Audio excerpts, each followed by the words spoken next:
Check 1 2. Check 1 2. All right, all right, all right. All right, all right, all right. We're good. Lawyer, you can hear me, right? Yes, sir. Loud and clear. Let's go. Let's go.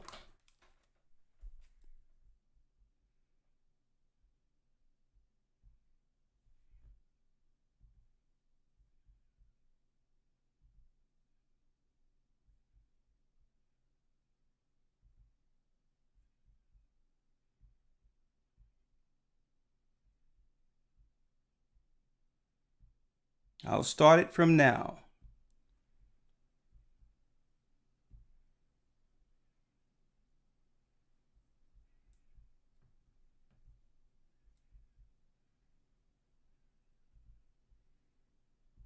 The Bible. Is it hard to understand? When it comes to reading the Bible, All right, all right, the all right. first thing that comes to mind is the fact that this is the Word of God. The seals have been broken, and the truth is here. And when we go throughout the scriptures, when we go throughout extra biblical records, we find that the language that God employed, that He used to create the heavens and the earth, was the Hebrew language. Christ said, I came for the lost sheep of the house of Israel. But yet no one, no religious leader, no religious church out there anywhere can now identify the 12 tribes of Israel. Can we? God is quite simple, but it seems as if man makes understanding Him hard. What are those mysteries? The truth of your book and the truth will make you free. The Hebrew and Bible Academy, you're invited.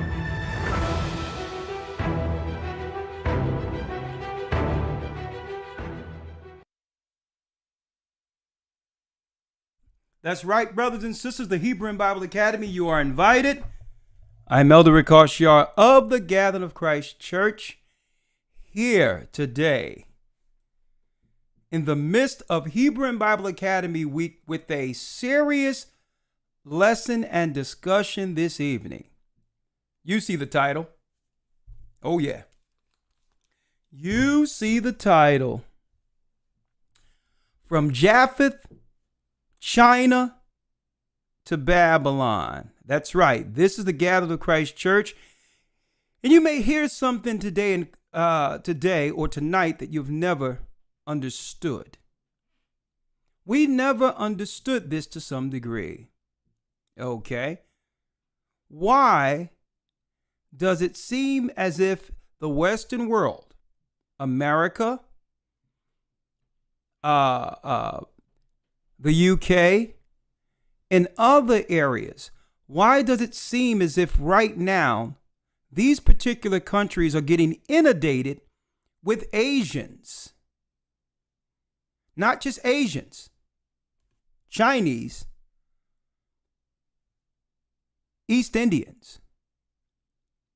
Why does it seem like these countries are getting inundated, the Western world, with Chinese and East Indians right now, as if someone opened the gate? Now, I believe in freedom. I believe people should be able to travel wherever they would like. But, folks, immigration is at what I would call, they're coming in masses. This is a biblical proportion right now. As if something politically is going on in the earth that these particular people are needed for a specific purpose here in America, UK. Now, mind you, at one time it was the slave class of these particular Western world countries that were, what I would call the political predominant from the servant class. It was blacks. Later, it was, Hispanics or the people who were conquered here before our people got here, right? But something political is going on. And I'm going to talk about that and quantify it all today. And you're going to realize why there's so many Asians and East Indians in America. With the lesson we have prepared for you right now, from Japheth, China, to Babylon. Oh, yeah. One of those groundbreaking discussions we'll have this evening. Now, let me make a disclaimer. We're the Gathering of Christ Church. We accept all people, hate no people. Okay? But we call a spade, and we, through the Bible, connect the dots. That's right. And just like we've pointed out the synagogue of Satan, we have pointed out what's going to happen in the near future according to the Bible. Now we must this evening, identify the characters in this epic, prophetic, what I would call the Most High's production. Let me tell you, Asians and East Indians have slipped through the cracks for so long, and they have everyone looking at the so-called white man. White supremacy, white this, white that. But I'm going to tell you one thing about a leader, especially the synagogue of Satan at the helm of this all. If he's going to go down, he's not going to go down alone. He's told all the Gentiles, we've been fronting for you. We've been taking all the shots for you Gentiles against the children of Israel. Okay? You're going to have to show forth your face to let the people know and let the world know, and even the God of Israel, that listen, it's not just us. Okay? All my compadres must come to the front. And let me tell you, folks, that's what's going on right now. And we're going to quantify this quickly, sharply, of why we're seeing so many East Indians and Asians in America in specific. Tonight, folks, it's Bible prophecy. I don't believe it's a coincidence that a disease would show up, start in China, and end up in North Philadelphia. Maybe it's a coincidence. Okay? Maybe it's just a coincidence that something happens all the way over there, only to have our people be disproportionately affected by it. And guess what? The way they're playing this out, you can't blame that on the white man. Even Trump is calling it China virus or whatever he would like to call it. So you can't blame the white man for this one, can you? You know why? You know why people are so confused? I'll tell you why. Because you don't understand the Bible's narrative, how it was prophesied that the Gentiles would keep us down. They would work in tandem. They would work in turns to keep us down, knowing the prophecy of Judah rising, the lion rising, shouting out to the 12 tribes to come back, to stand in the last war against evil. Oh yeah, do we have a lesson for you today, folks? Man, one of those groundbreaking ones. Remember years ago we did From Babylon, Rome to America? Well, tonight, oh yeah, you get From Japheth, China, to Babylon. And I'm talking about the daughter of Babylon. How Japheth, that's right, the son of Japheth, became China. And China would get in league with Babylon, the daughter of Babylon, to come against the children of Israel in the last days. And we're living it. And now it's playing out geopolitically as you and I watch prophecy unfold. But no one is really connecting the dots. The Muslims aren't connecting the dots. The Christians definitely aren't connecting the dots. All right? I mean, sooner or later, the Hebrews and the Israelites have to get into some prophecy, right? And just stop talking about the white man is the devil, the white man this, and somebody. We have to get out of this victim teaching and get on with prophecy and understand that it's deeper than just the white man. He would rather you put it on all on him while, that's right, while he sit behind and send his soldiers. And guess what? His soldiers are black and brown people. Oh, yeah. Oh, yeah, folks. So now, since you want to talk about the white man, the devil and all that, okay, you can say that you want. Focus on that while a black and brown person is led over here with, and while they putting their foot on your necks, while they're now looking at you saying that I'm your doctor, I'm your lawyer, I'm your teacher, I'm your master. Oh, yeah, oh, yeah, oh, yeah, we're going to get it in. I need to take my time with this one. I'm going to take my time, if I will. Come on in, folks. Come on in. I need y'all to hit that like button because this thing is about to turn up right now. One of the lessons that are backed by popular demand, but we're going to twist it up a little bit. From Japheth, China to Babylon tonight. Now, before I go into that, I would be amiss because I like to give some type of Hebrew history and all that in the first week leading up to the Hebrew and Bible Academy. We are in Hebrew and Bible Academy week. Okay. That's right. This Sunday begins the first installment of the Hebrew and Bible Academy. That's right. The creation of the universe starts week 1. Who created the heaven and earth? How was it created and how long did it take? Oh, yeah, we're going to go into that, breaking it down like you've never seen from any religious institution. We guarantee it. We're going to also go into some of the lost books and confirm which books the Bible verifies. In this lesson, the creation of the universe, you're going to find out not only was Ahia, the God of all, was there. That's right. In the scriptures, it tells us in the beginning, he made many gods.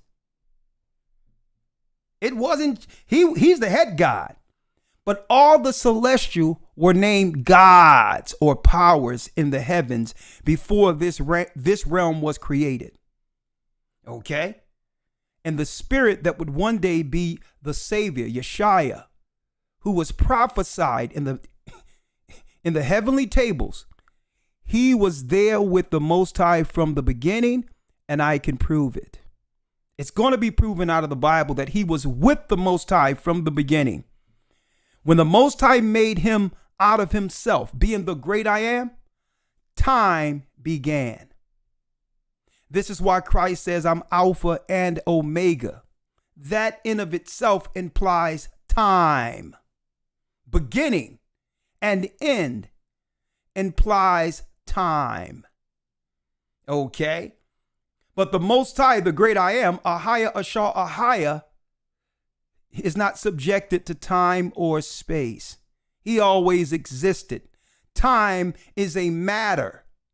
It's a heavenly matter that the Most High created. The same like as if a man can create a cup. Okay, if I create this cup, I can manipulate it, I can bend it, and guess what? I operate on the outside of it. Time was created, and the Most High has always been on the outside of it. When he brought his son out himself, time began. Time, that's right. Time began, and it came to this realm. Time and space for a judgment. Gods fell. They were trapped here. And this was before Adam, folks. Before Adam. The Most High made God. He made time. He made Christ. He made the Holy Spirit. He made gods. And the angels. That's another name for them. See? Lesser gods. And they were trapped in this realm, the face of the deep. So this coming academy, I'm going to focus on that trap, the face of the deep. Heaven, that's right, you got it, the creation of the heavens. Now, let me go over this and then we can jump right into the lesson. I see Lawyer, he's with me here. Shalom, Elder Lawyer. Yes, sir. Shalom, Elder.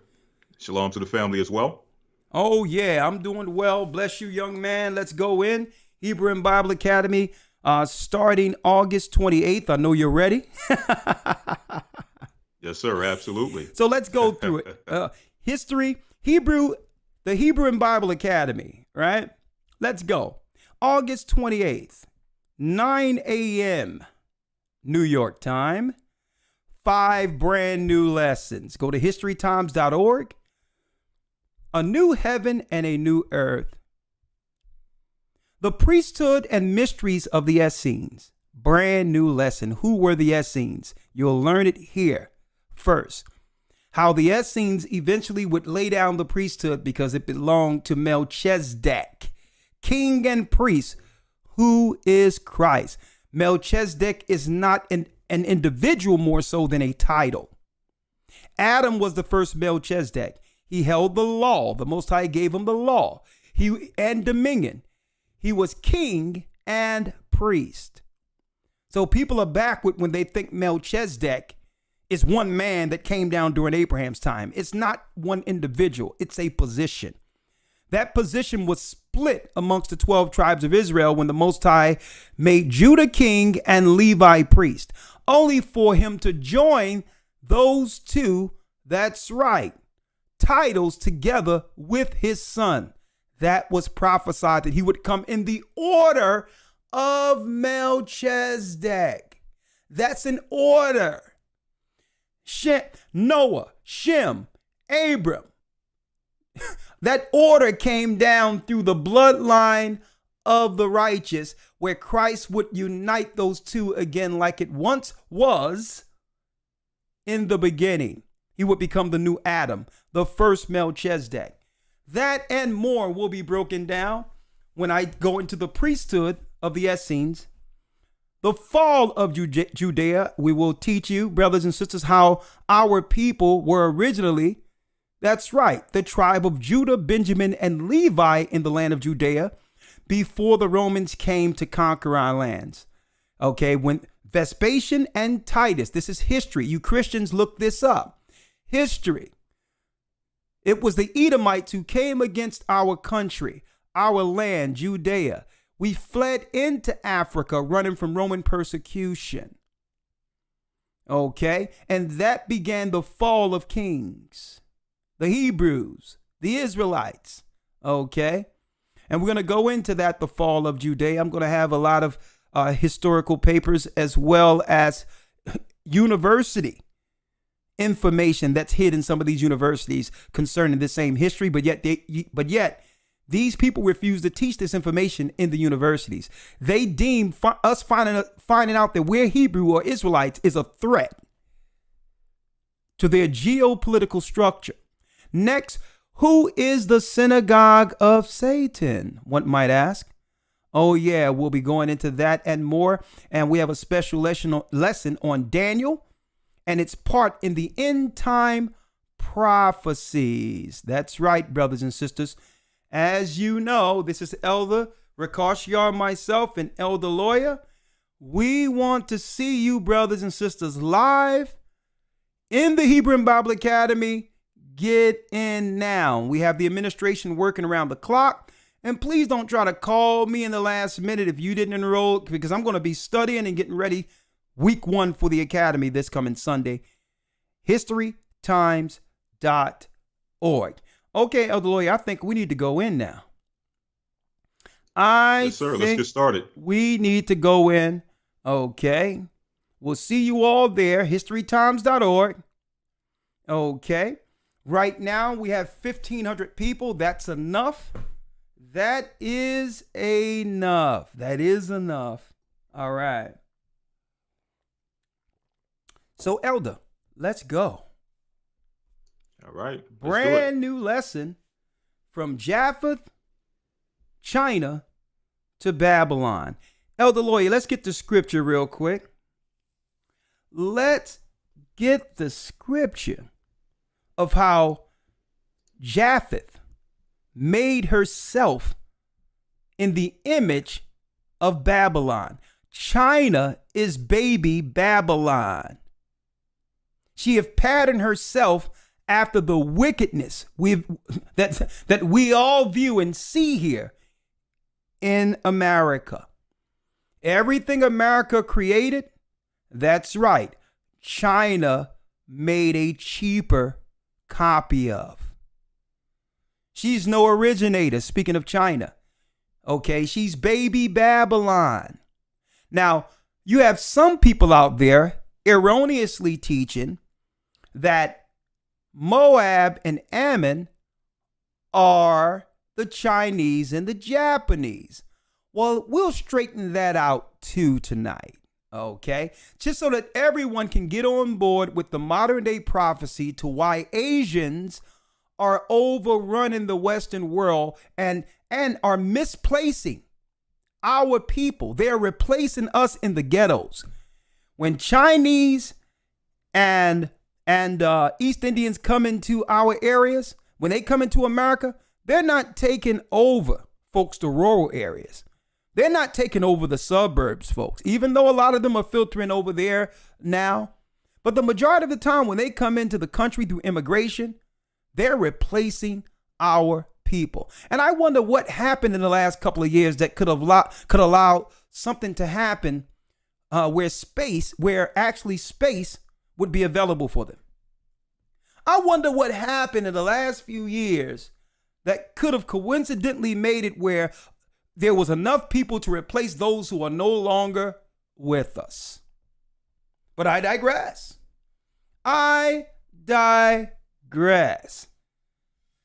Elder Lawyer, let's read the scripture. Yes, sir. 2 Ezra chapter 16, verse number 1. Woe be unto thee, Babylon, and Asia. Well, hold up. Woe be unto... Hold up. Woe be unto you. Destruction is coming unto you. Babylon and Asia. Now, we know that Asia is China, and I'm going to prove that today. God is talking about China right here. She's not going to get away. Esau have been taking all the shots too long. And he say, listen, my little cousin, you got to come up and show your face too, because we're taking all the hits. The children of Israel are waking up and they're pointing. And guess what? They are putting all the blame on me, being Esau, while all of you benefit from me keeping them down.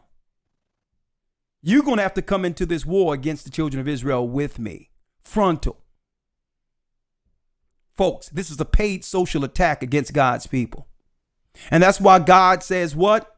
Woe unto Babylon and Asia. They're conspiring against God's people. Check it out. Let's go. Woe be unto thee, Babylon and Asia. Woe be unto thee, Egypt and Syria. Egypt and Syria.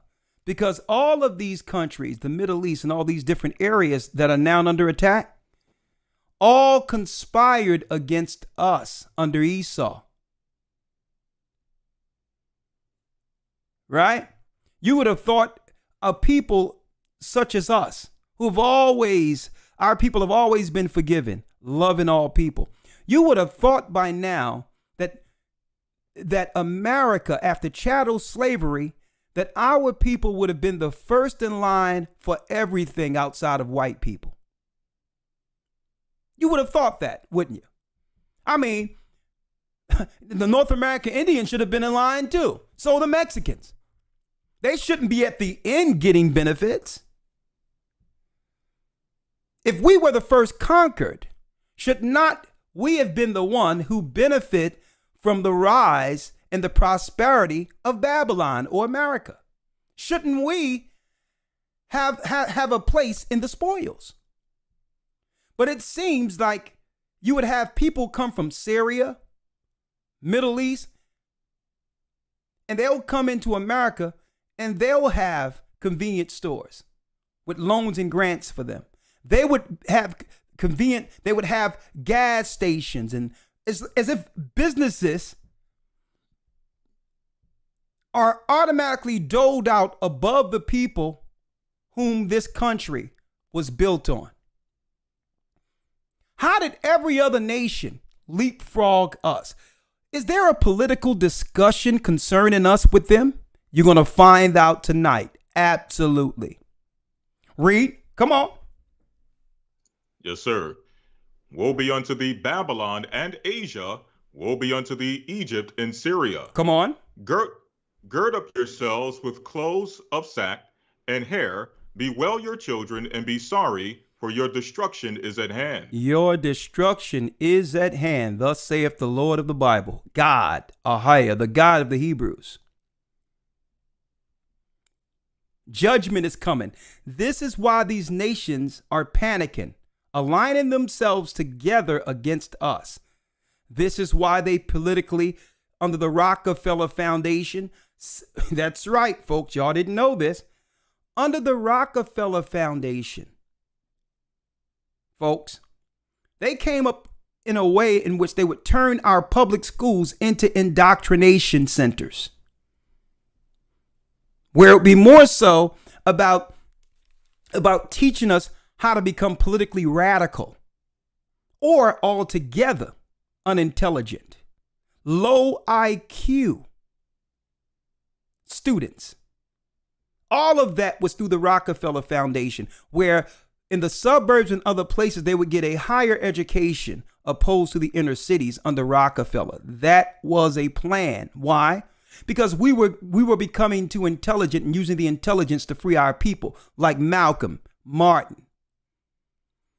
So that's right, in the 70s, there were I'm gonna tell you, international money coming in to privatize our schools, to control the inner city indoctrination of our people, because they realized, hey, we have to keep them just dumb enough to work our machines. That's it. Because if they become intelligent, they'll begin to use that intelligence against us, and they'll go into that book, that Bible, and become a force to be reckoned with. We're not going to teach them how to overthrow us. We'll teach them just enough to put a tire on a car. Okay? Come on, Elder Lawyer, let's do it. Yes, sir. Verse 3. A sword is sent upon you, and who may turn it back? A fire is sent among you, and who may quench it? Plagues are sent unto you, and what is he that may drive them away? May any man drive away a hungry lion in the wood, or may anyone quench the fire in the stubble when it have begun to burn? May one turn again the arrow that is shot of a strong archer? The mighty Lord sendeth the plagues, and who is he that can drive them away? Who can drive them away? Plagues are coming. Plagues are coming, and they're going to come right back on the people who thought that these plagues would be utilized to exterminate us. I need you to go right down, Elder Lawyer, when it tell you they'll go back to Babylon, and then the Most High will point to Asia, who made herself like the whore, who patterned herself after Babylon. At one point, Asians were about honor. Okay. Look at those old Chinese flicks. Their women were always dainty, feminine, quiet. They come over here. They bring their Asian children over here, their Japhetic children. And next thing you know, they got a bull ring in their nose with green hair, with punk tattoos going down one leg and one arm. They came over here nice and dainty, and now they're radicalized. Been dumbed down with the rest of the world. Read it for me, Elder Lawyer, so I can jump in now. Yes, sir. 2 Ezra 15 and 43. And they shall go steadfastly unto Babylon and make her afraid. They shall come to her and besiege her, the star and all wrath shall they pour out upon her. That's talking Then about a shall- nuclear hit coming to Babylon, according to prophecy. And you know what? This is why they won't allow the Apocrypha to be read in churches. It ties everything together. Read. They shall come to her and besiege her. The star and all wrath shall they pour out upon her. Then shall the dust and smoke go up unto heaven, and all they that be about her shall bewail her. And they that remain under her shall do service unto them that have put her in fear. And thou, Asia, Thou who? and thou, Asia, Thou Asia, read. thou art partaker of the hope of Babylon. You are and art hold up. They are partakers in the hope of Babylon. This is why Asia is so invested in America. See, people are confused, brothers and sisters. They believe that China brought up America, and that's why America's so indebted to China. No, folks. The whole bank system was set up.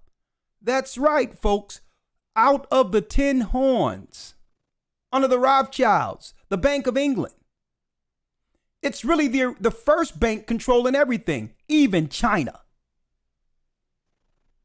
China invested in America so that she can partake in the prosperity of America, not to take it over. She traded in her values and honor for a nickel. That's right. That's just like the harlot. The dishonorable began to give her children over to sacrifice, to be demoralized like so many quote unquote Americans. She made herself like unto America. So now the Most High says after America's judge, he's coming after China. He's coming after China. See? All nations will be revealed who have had a part in destroying our people before the end. It's just that most people aren't looking at the Bible identifying the characters. Read on. Let's do it. Yes, sir. Verse 46, 2 Ezra 15 and 46. And thou, Asia, that art partaker of the hope of Babylon, and art the glory of her person. And is the glory of her persons. So Asia has now fused herself with America. And by doing so, have accepted the judgment of America. This is why they're working in tandem politically together against us. Y'all don't hear me. This is why they're opening up the borders and giving all these jobs, grants, and everything to these other people, as if they're just opening up the floodgates. Folks, this is political posturing against the people. But if you're going to have all these people come into America, what people are they replacing? What are you doing geopolitically or within the inner cities to make room? Knock, knock, knock, knock, knock, knock, knock. Y'all better wake up. You can't let all these people into a crowded country claiming that the world is overpopulated. In one sentence, you say the world is overpopulated. And then the other, you're going to let all these people in without saying who they're replacing. It's clear, the plan.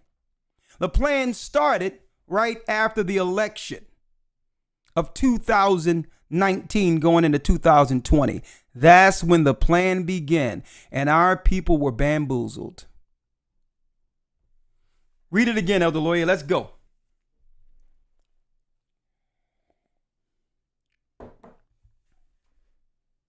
Sorry about that. This is 2 Ezra 15 and 46. Come on. And thou, Asia, that art partaker of the hope of Babylon, and art the glory of her person. Woe be unto thee, thou wretch, because thou hast made thyself like unto her. You are wretch because you made yourself like unto her. China had become baby Babylon, America. China even made an exact copy in China of Times Square. Lady Liberty. You can find all that over in China. Japheth is his name. Japheth. So not only do we reveal the synagogue of Satan, we also reveal, that's right, his accomplices. That's an accomplice. Come on, Elder Lawyer. Yes, sir. Woe be unto thee, thou wretch, because thou hast made thyself The like Most unto High her. called them wretch because they gave up their honor that they once had in China. And did what? Read. Because thou hast made thyself like unto her, and hast decked thy daughters in whoredom. And have decked thy daughters in whoredom. This is God, the God of the Bible. Anyone who would outright have a dragon, folks, as an emblem over a country, if they're not outright telling you who they're worshiping. See? They run down with those parades and they got the dragon and moving. What do you think that's about, folks? The dragon is the devil in Revelation 12. Come on, Elder Lawyer.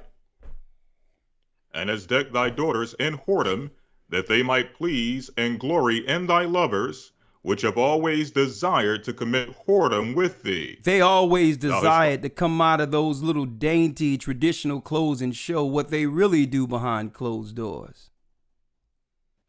So it's time to do it, Elder Lawyer. Follow me, Elder Lawyer, on the screen. May 2021. May 2021. Joe Biden. Here's what the new hate crimes law aims to do as attacks on Asian Americans rise. They signed a bill. The president. Hate has no place in America. And I look forward to making that clear this afternoon by signing the C-19 Hate Crime Act into law. Now, what do these people, Asian Americans, have to do with the C-19 Crimes Act law? Now, don't forget, right before Joe Biden was voted in, folks, he went on the Breakfast Club and said, if you don't vote for me, you're not black. And listen, within his inaugural speech, he said blacks had his back.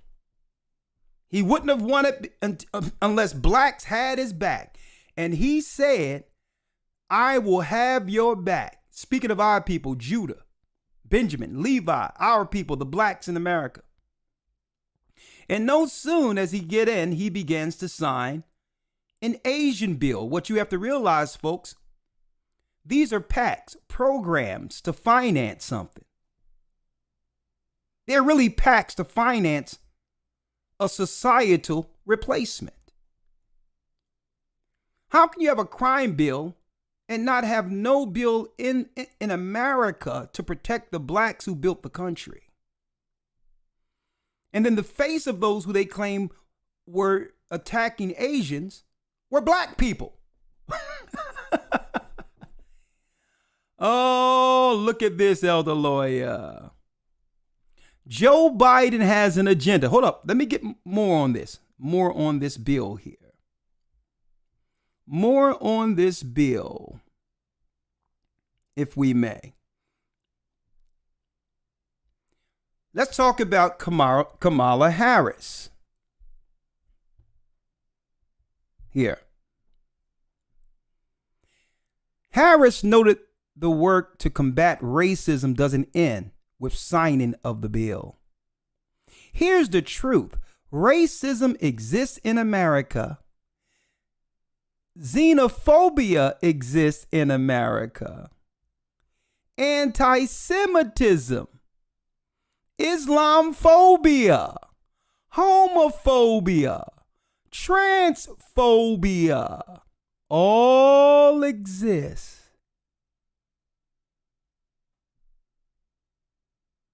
Boy, civil rights sure have changed, hasn't it?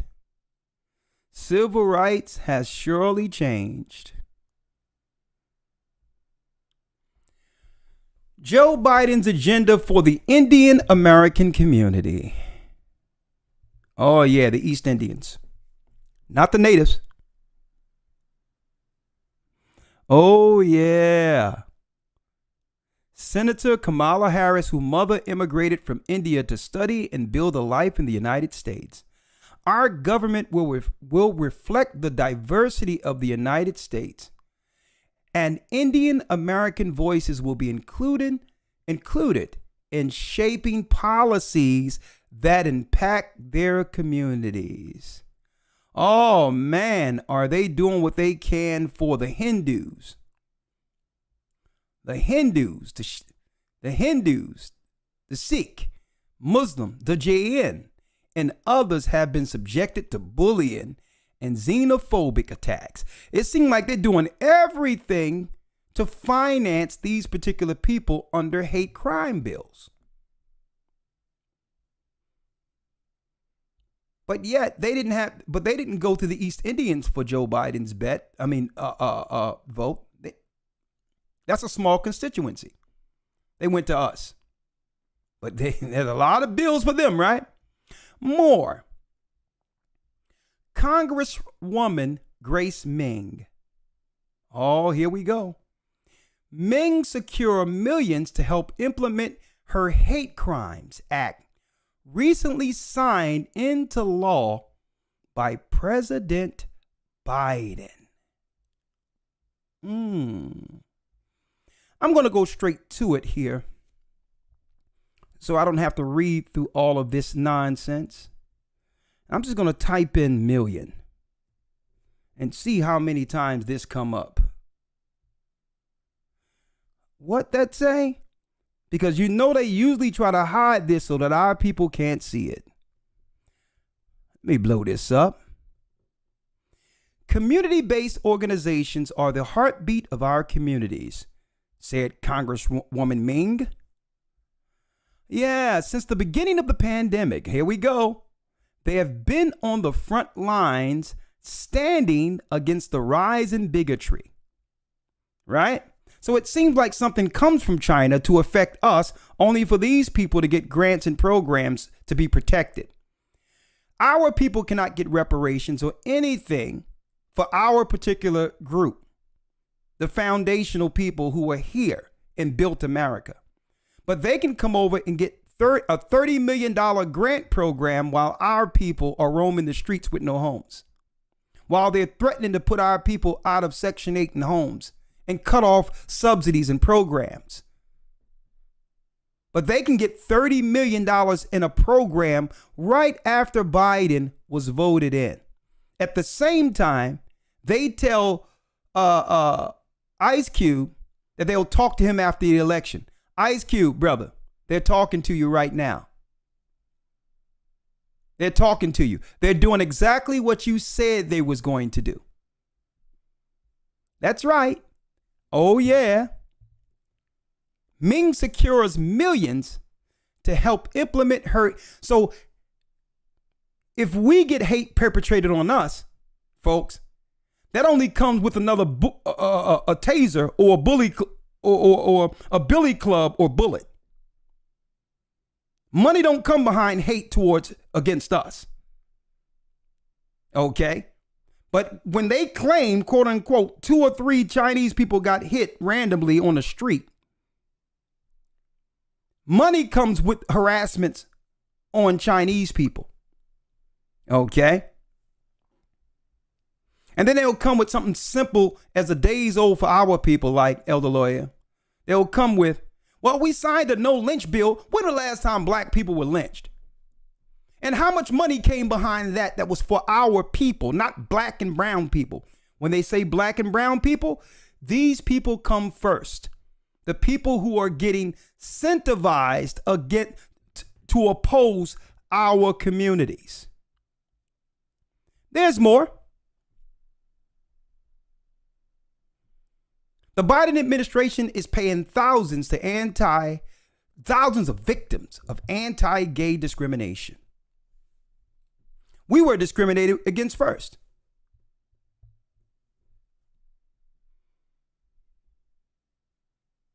There's more. Statement by President Biden on the sentencing of wrongfully detained. Now, you can't make this up, Elder Lawyer. Where's the irony here? From whitehouse.gov. Statement by President Joe Biden on the sentencing of wrongfully detained American Brittany Griner, LGBTQ. Right? So how can this guy say anything about the wrongful detainment of a person in Russia when the 1994 crime bill here in America was responsible for incarcerating almost a whole generation of our people, of men, targeting black men in the community? But yet he's going to take the moral high ground and say, I'm going to stand. America is not going to stand for the wrongful detainment. When it says here, things have changed. Can Biden overcome the racist legacy of the crime bill he backed? What crime bill? The 1994 crime bill paved the way to mass incarceration of black Americans. Biden says his support was a mistake. Mass incarceration. But he'll have us believe now, because he think our people are dumb, that he cares about who? Brittany Griner? Now let me make it clear. I don't believe she should be incarcerated, but I don't believe she should become the poster child of Biden saving black people either. Because when she come back, she's going to come back as a lesbian hero for the LGBT community while our people are suffering. Mm-hmm. Now we have to ask, are they black first, or is there sexual persuasion? Does that come first? So y'all have to be careful when they pull out these political symbolic gestures. That they will try to roll out around midterm elections as if that's a champion for black people once she's released right on time for the elections. I have more, Elder Lawyer, because didn't I say I was going to go into some history? I said I was going to go into some history, right? Let's go into some history, Elder Lawyer. Let's get Joel, the 3rd chapter. Let's get Joel, the 3rd chapter. I said, this is Academy Week, Elder Lawyer. We're going to go in tonight on all of this. The Chinese and the East Indian Babylonian connection tonight. Elder Lawyer. Yes, sir. Let's go into the book of Joel real quick. All right. This is the book of Joel, chapter 3, starting at verse number 1. For behold, in those days and in that time, when I shall bring again the captivity of Judah and Jerusalem. When I shall begin to bring again the captivity of my people. When I begin to wake these people up and have them realize they're not Gentiles, they're not black, they're not Hispanic, they're not Mexican, they're not Colombian. When I begin to wake my people up and let them know they aren't Africans, that they are the children of Israel. Okay? When I begin to say, listen, you're not Boricua, Taino, Puerto Rican, you're not Dominican, you're not Haitian, you're not black Americans, you aren't African Americans. The Most High gave no promise to African Americans. When I began to do what? Bring again the captivity of my people. When I began to awaken the sleeping lion Judah, the children of Israel. Read.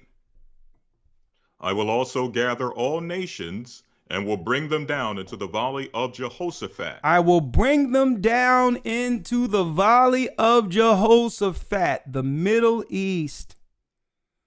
The Middle East, where the last war will be waged.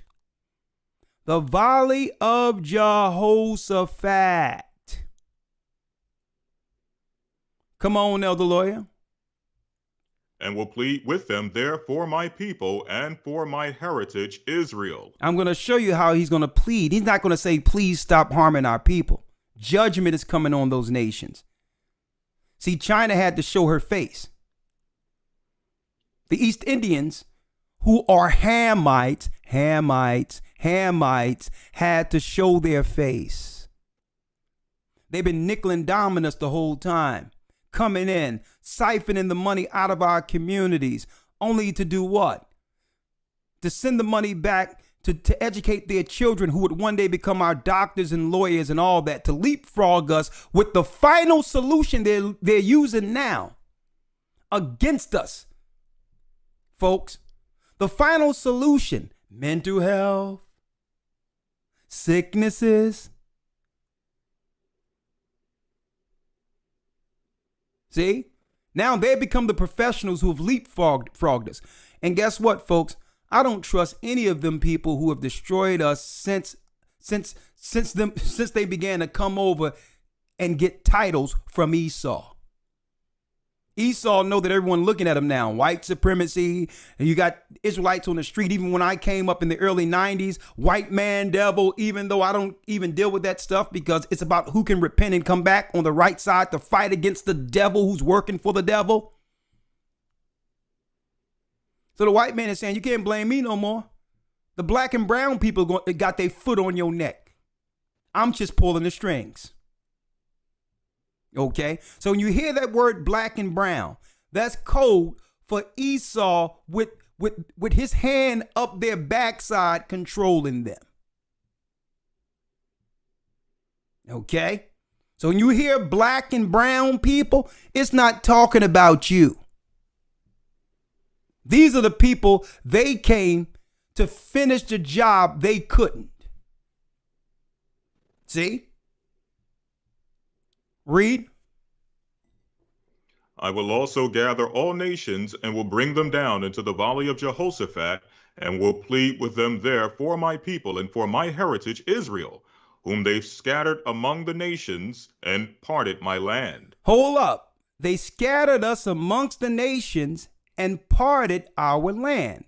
Now, why are the Asians and others in connection with Babylon, Esau at the helm to keep us oppressed?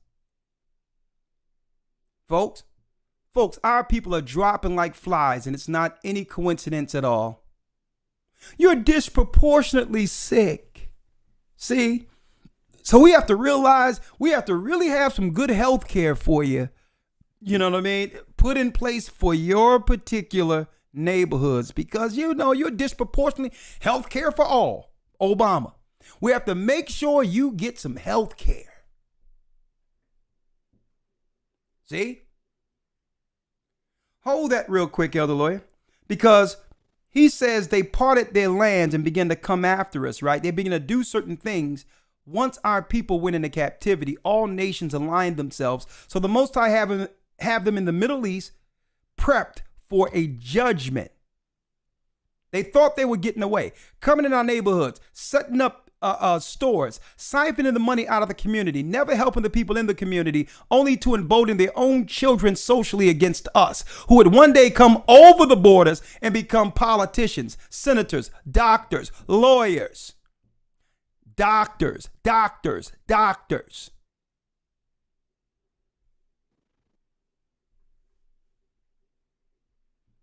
See? You have to understand how politics work, folks. They know that we would no longer support a party that's been destroying us. So now before the next election, they're looking to change the constituency. They're looking to change our people from being the predominant decider on elections. See? So this is the race right now, folks. Y'all better wake up. I'm showing you how politics and prophecy intertwine. How you can't understand one without the other.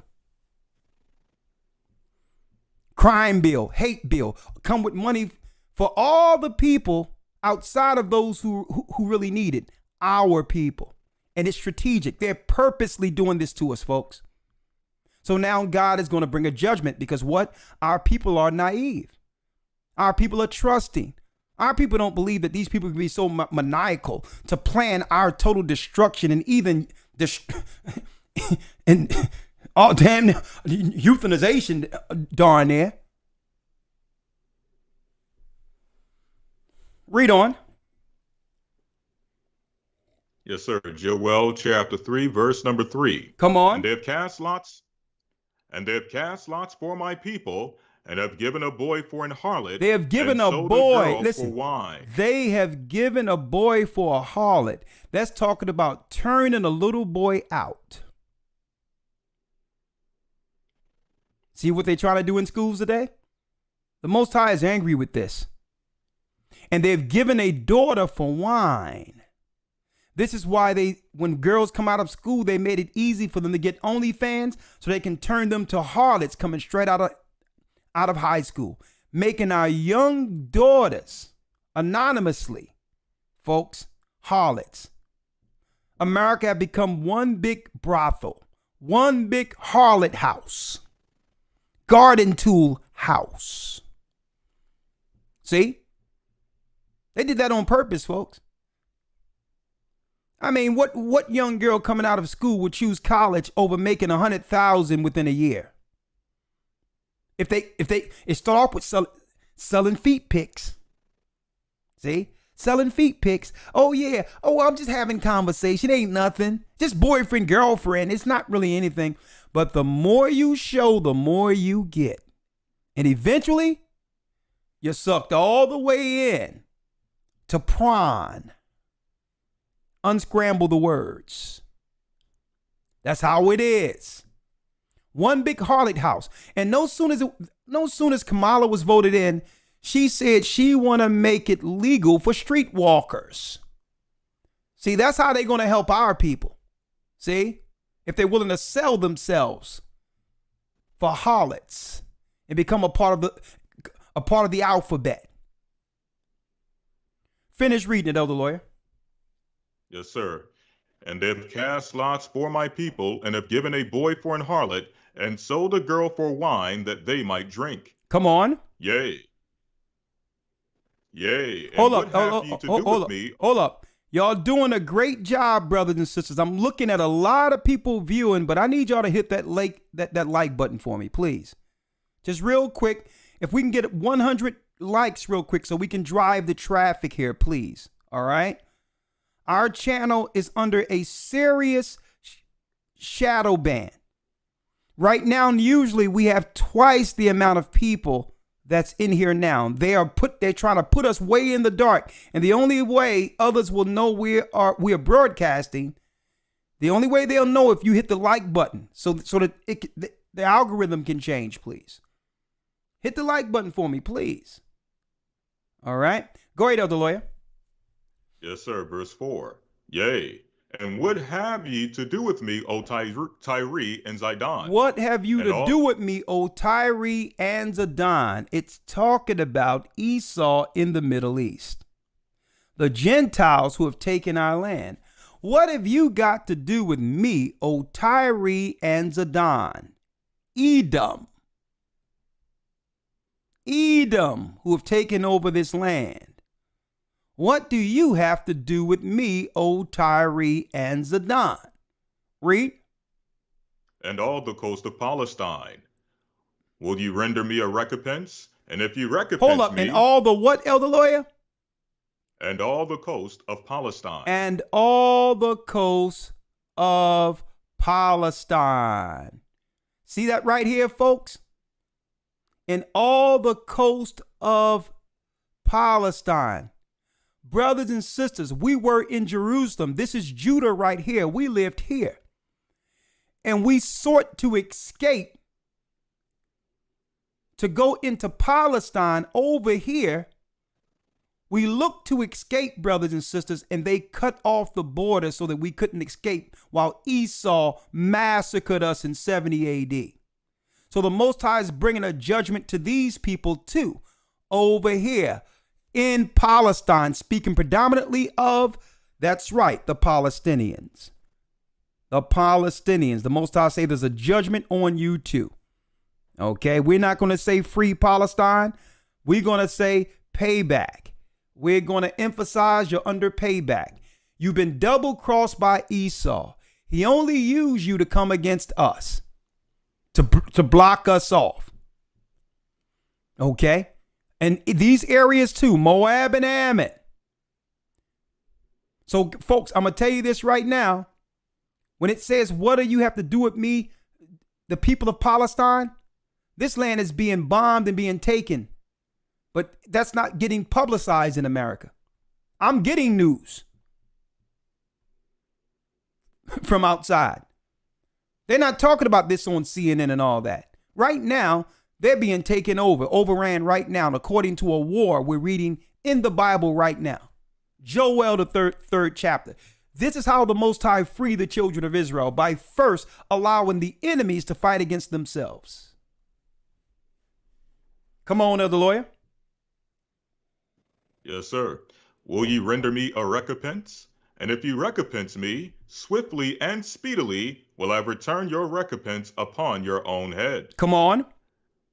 Because you have taken my silver and my gold, and have carried into your temples my goodly and pleasant things. You took the silver and gold out of the temple in 70 AD. And that same silver and gold that was in our temple has built and paved the roads of the Vatican. That's right, folks. When you see the golden chalice held by the Pope, that gold came straight out of the temple of Jerusalem that fell. Our temple in 70 AD is how they built the modern day Vatican. Vatican, that's right.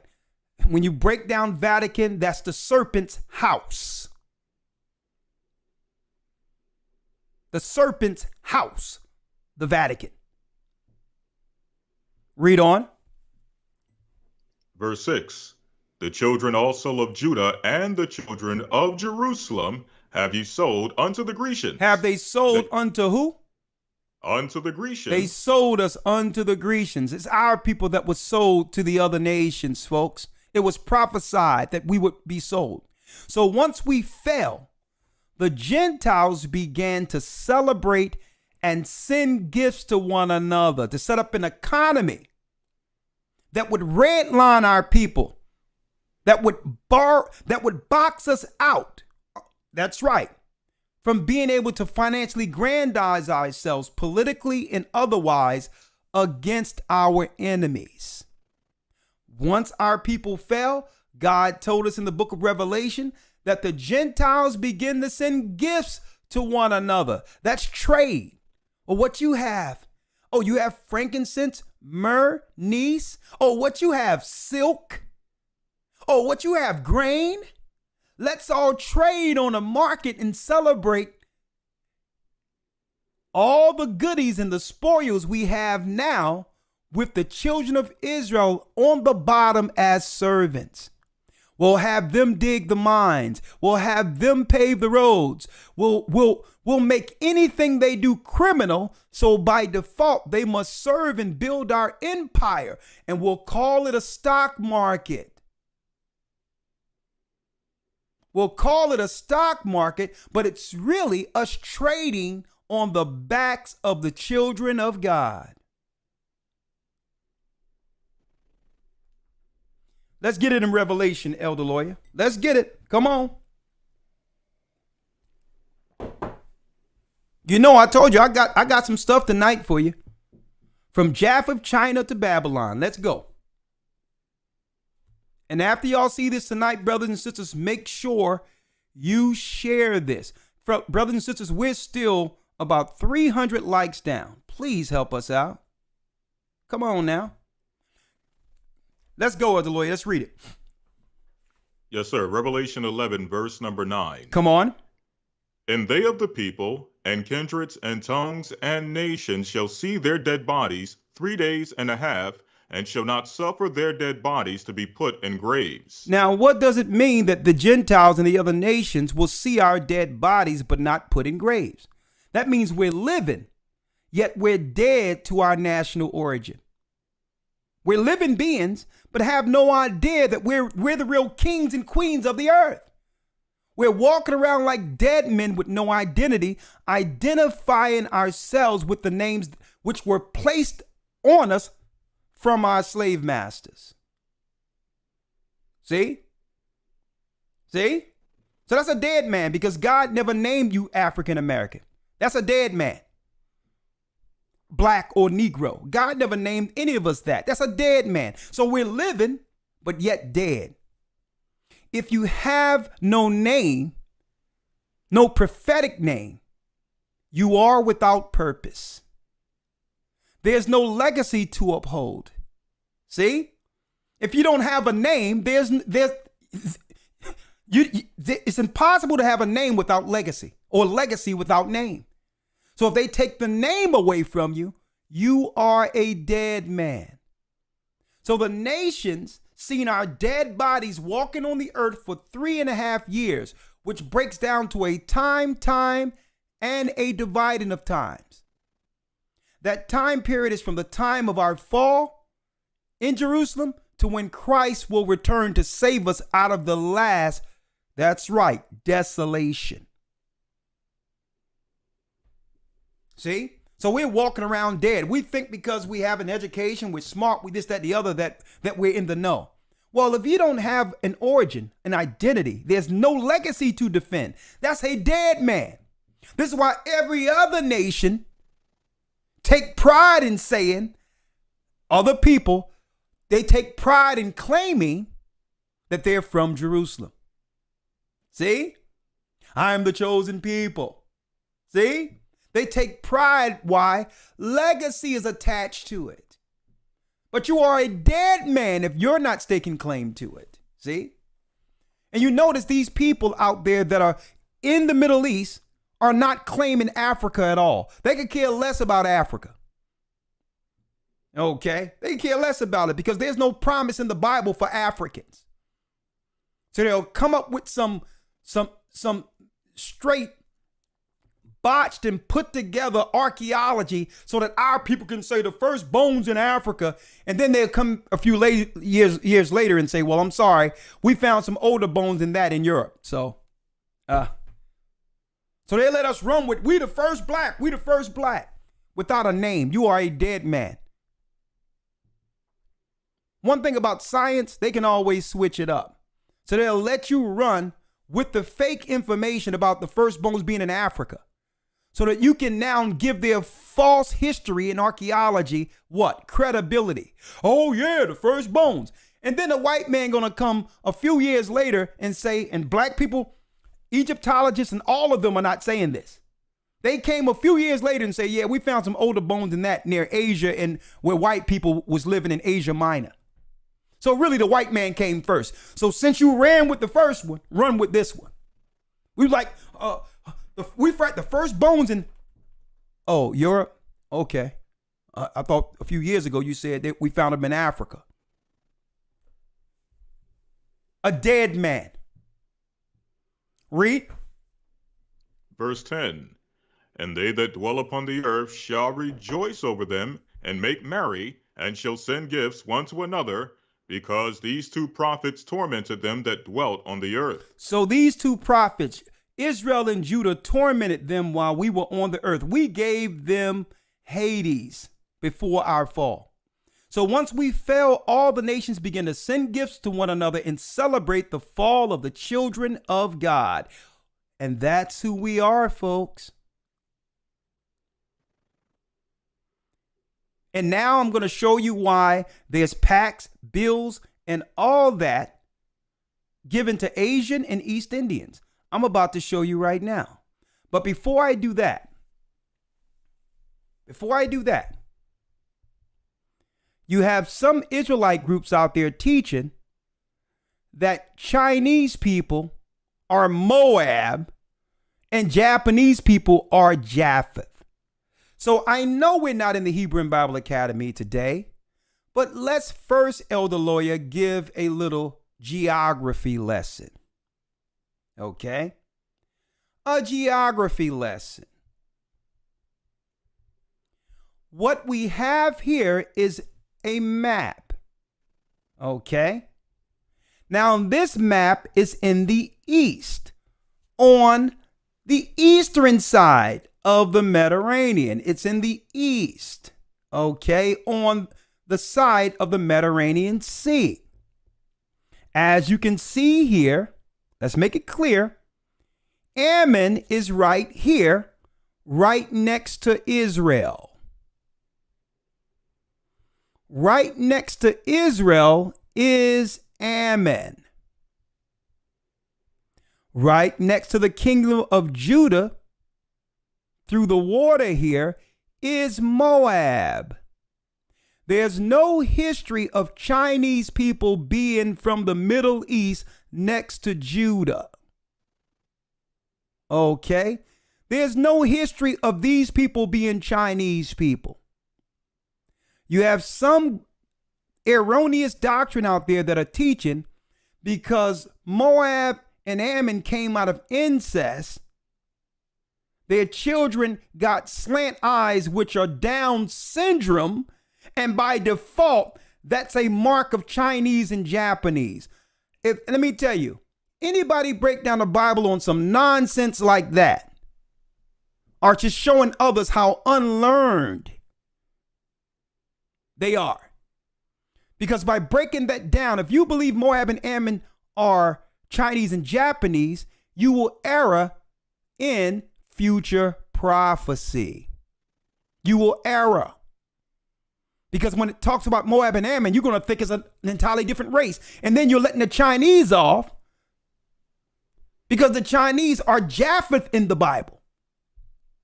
You're not pointing to how they're going to come out to the forefront with Esau in the very end if you claim that Moab and Ammon are Chinese and Japanese. How do we know this? Here is an ancient map of Canaan. The land of Canaan was turned to Israel. Jordan is here, bordering the land of Israel. And it's going to be, when the war comes, all of this is going to be bombed to hell and back. And as you can see, Ammon borders Jerusalem. Moab borders Jerusalem. See that? There's no history of Chinese people being here going to the other side of the Mediterranean, going into China. This is the Middle East right here, folks. So now we had a little geography lesson, common sense. Only thing they had to do was look at a map and stop saying, well, because, I mean, you talking about some jailhouse doctrine. And I don't mean to be facetious.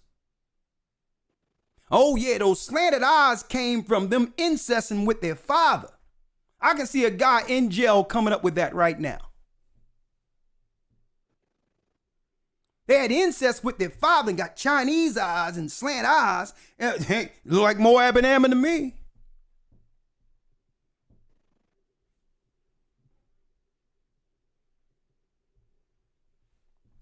That's geography, common sense.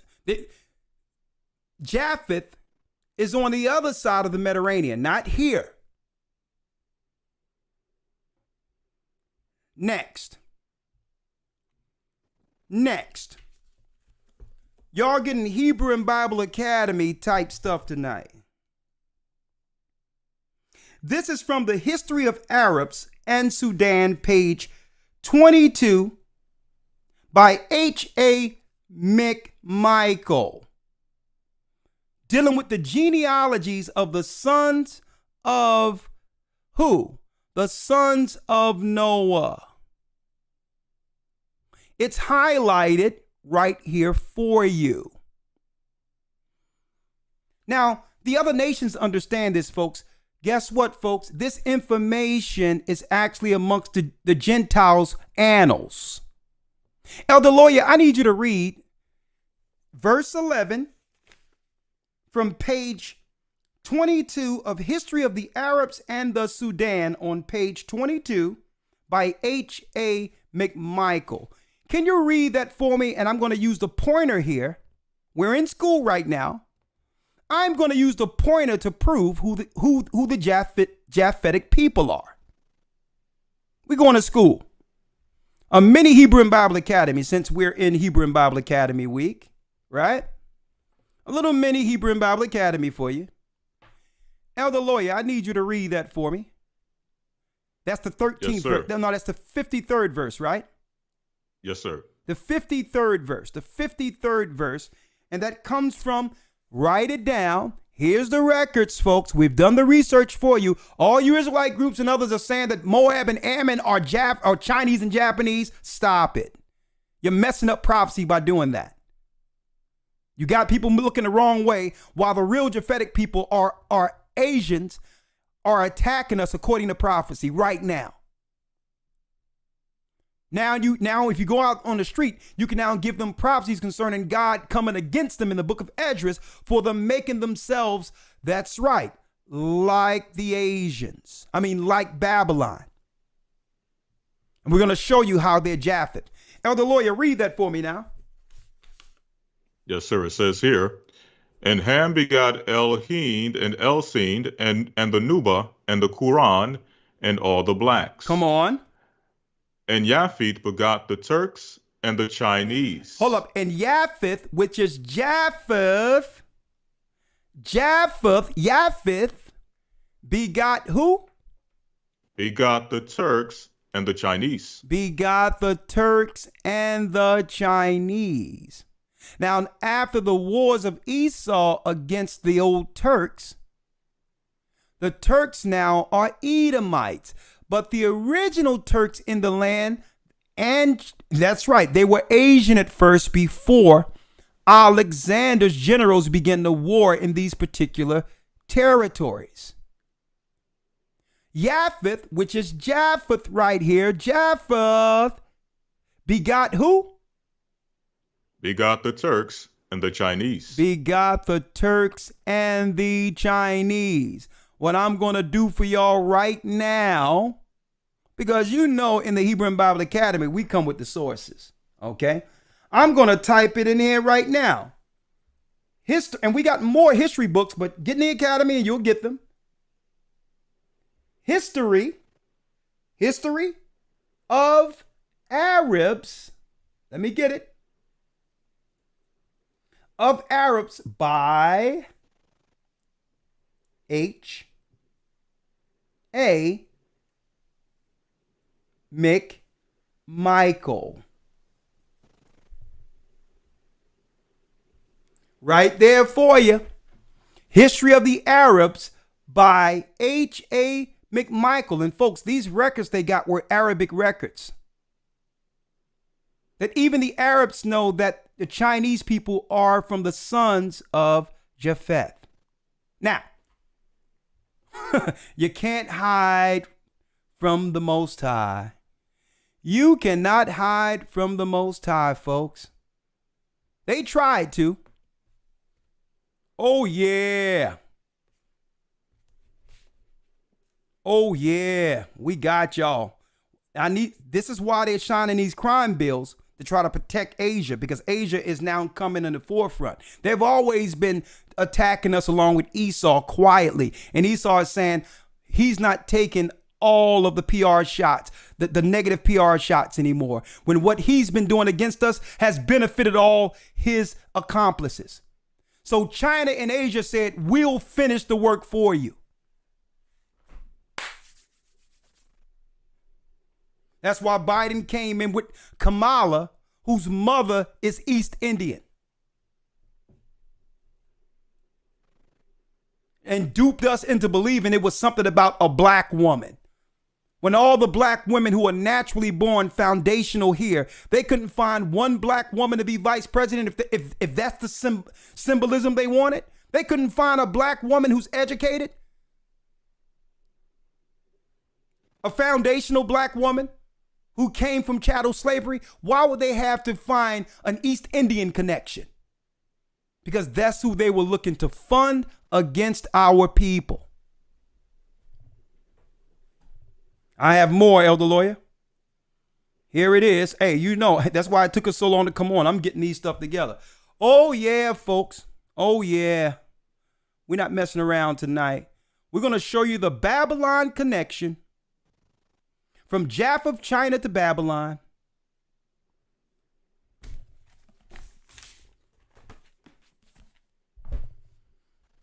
The Holy Bible from the ancient Eastern text. I have it right here. I have it right here. Elder Lawyer, I need you to get Ezekiel 38.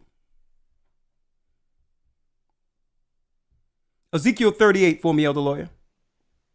Yes, sir. This is Ezekiel chapter 38, verse number 1. Come on.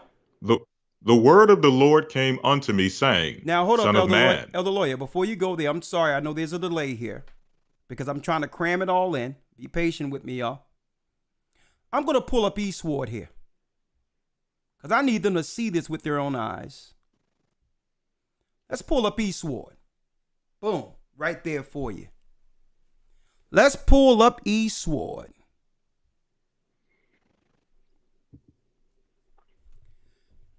Let's go to Ezekiel 38. Let's read it, Elder Lawyer. Ezekiel 38, verse number 1.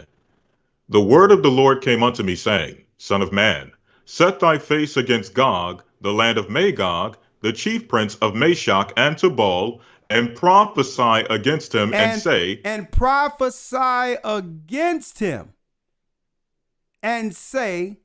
Now, it says here, folks,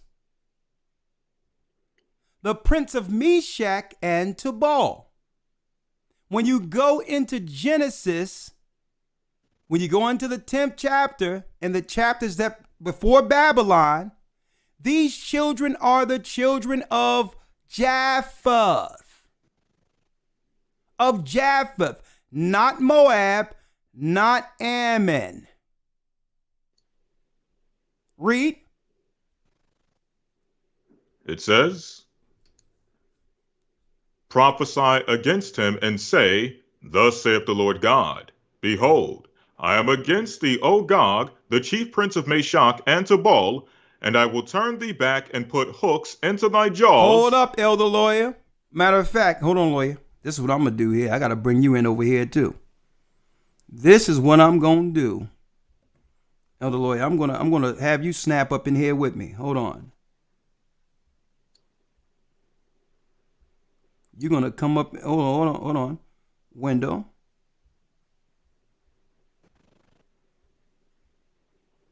I'm going to bring you in here with me. Oh, yeah. There you go. There you go. Hold on. I got you. There you go. I'm getting good at this stuff, I think. All right, Elder Lawyer, read that last piece again. The 4th verse. Read it. Yes, sir. Verse number 4. And I will turn thee back and put hooks into thy jaws. I will do what? I will turn thee back and put hooks into thy jaws. I will put hooks in your jaws, which means you think you're going one way, China. You think you're going to benefit quietly?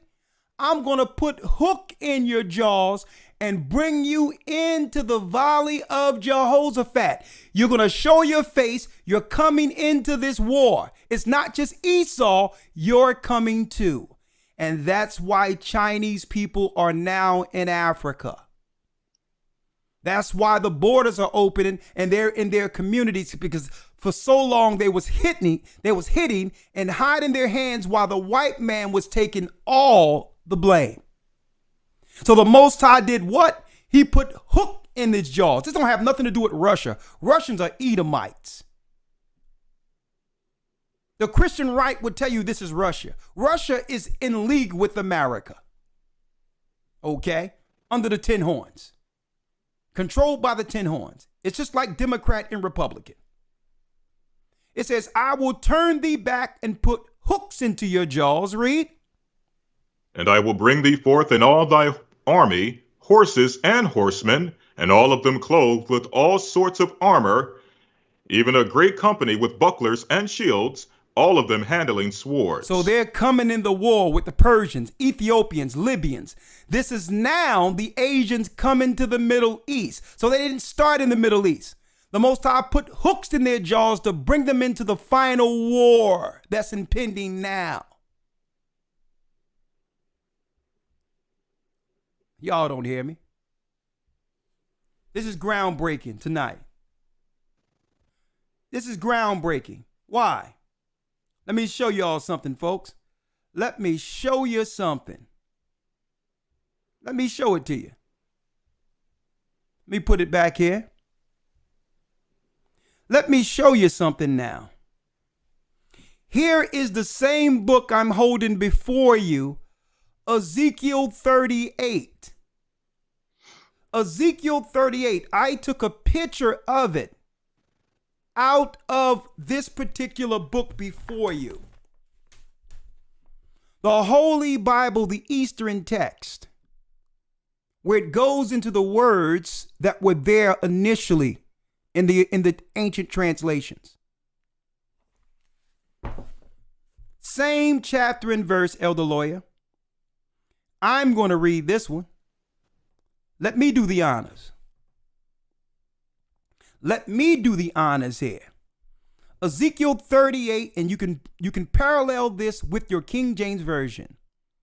And the word of the Lord came to me, saying, O son of man, set your face against China and against the land of the Mongolia, the chief prince of Meshach and Tubal, which are children of Japheth, and prophesy against him. So if you're saying that Moab and Ammon are the Chinese and Japanese, you're not following God and prophesying against the people who have been attacking us quietly, who coincidentally a disease come from where they live only to land on black people in America. And this is why they needed a hate crime bill and all that to protect them politically, because that was the agreement. That was the agreement for them coming from behind the shadows. That if they came from behind the shadows and the white man didn't take the hit, they would need protection. See? Thus saith the Lord God, behold, I am against you, O China, the chief prince of Meshach and Tubal. I will gather your people together and put a bridle in your jaws, and I will bring you forth out of your country. That means they originally weren't in the Middle East. They were on the other side of the Mediterranean as the children of Japheth. Bring you forth out of your country, so they can't be Moab and Ammon. Both you and your army, horsemen, and all of them clothed in armor, they're in the Middle East to wage war against the children of Judah, Benjamin, and Levi in Africa right now. But God has a plan. The Most High is going to plague them. They're going to lose. Now there's more. Elder Lawyer, there's more. You know I have more. Check this out. The East Indians are coming in droves also. And here it is. Here's some archaeology. The East Indians, folks. Inscription. Now, you cannot tell me that the Bible isn't true. This is archaeology that was found on the East Indians. What is it? How does the East Indians have a Babylonian connection? Look at this here. Building Babylon. Babylon is written of in the scriptures, Genesis 11. Building Babylon. This inscribed stone, let me blow it up for you. This inscribed stone was found at the ruin of Babylon and described the religious devotion and civic achievement of King Nebuchadnezzar II, the long inscription records that, as well as building the processional way and the Ishtar gate, a stargate, folks. That's right, portal. I'm going to be talking about this more in the academy. Now, the king decorated chapels and restored equipment for the New Year's celebrations, such as the processional boat for the god Marduk. The god Marduk. He also rebuilt temples and improved city walls. And it was found before 1803 CE and was given to the Museum of the East India House. Oh, y'all didn't know East Indians were Babylonians, huh? That's why they have them coming in droves. These Satan worshipers are coming into the country, aligning themselves as social soldiers against our people in the communities, along with the others. They're Babylonians, folks. East India House, from Babylon, southern Mesopotamia, Iraq, where the original Babylon was, Neo-Babylonian period, reign of King Nebuchadnezzar II, 605 to 652, archaeology to prove that the Bible's account of Nebuchadnezzar and the Babylonians are true right now in their museum. How can they claim the Bible's tampered with and the Bible isn't true? It's through the Bible I've caught the East Indians too, red-handed.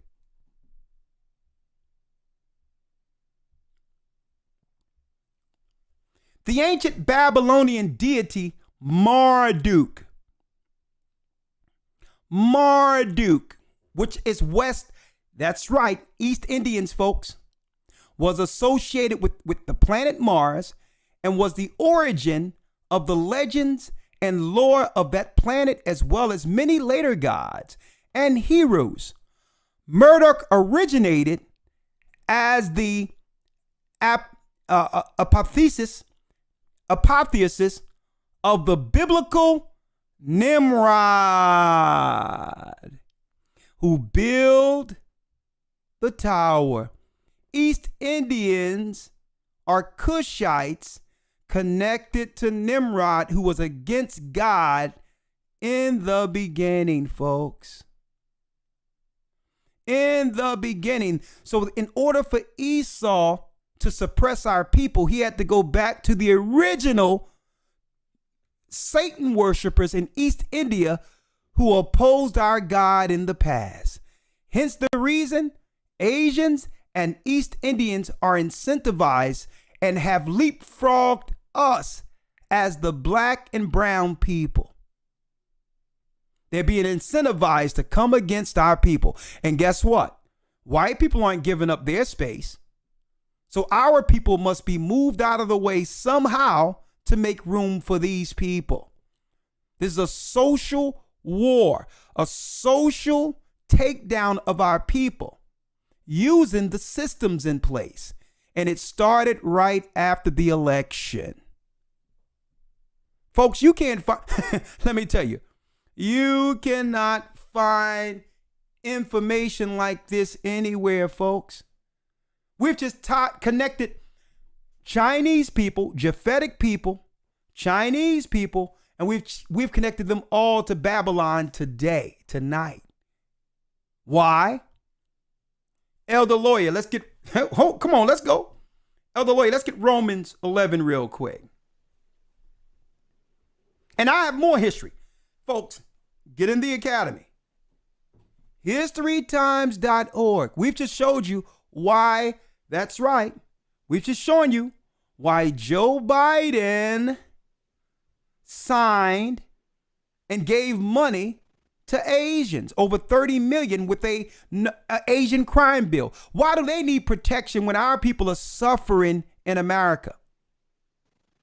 There's no protection for us. They didn't build this country, but they're going to come in and get a crime bill, a hate bill. How can they do this? Right in front of us when blacks voted him in. They're being incentivized as what? As a social army against us. They're getting grants and all that while our people are hitting the streets. They're being incentivized. The Most High's, look at this. Indian American community, not North American Indians, East Indians. And this is from what? Biden Harris, the White House. The Most High, I'm going to tell you right now, the Most High is against what's going on here, folks. Our people better wake up and stop supporting these people. These people are being incentivized as social soldiers to tear us apart within the communities, using the systems and programs that are being incentivized by Europe into America. This is a frontal attack on our people, folks.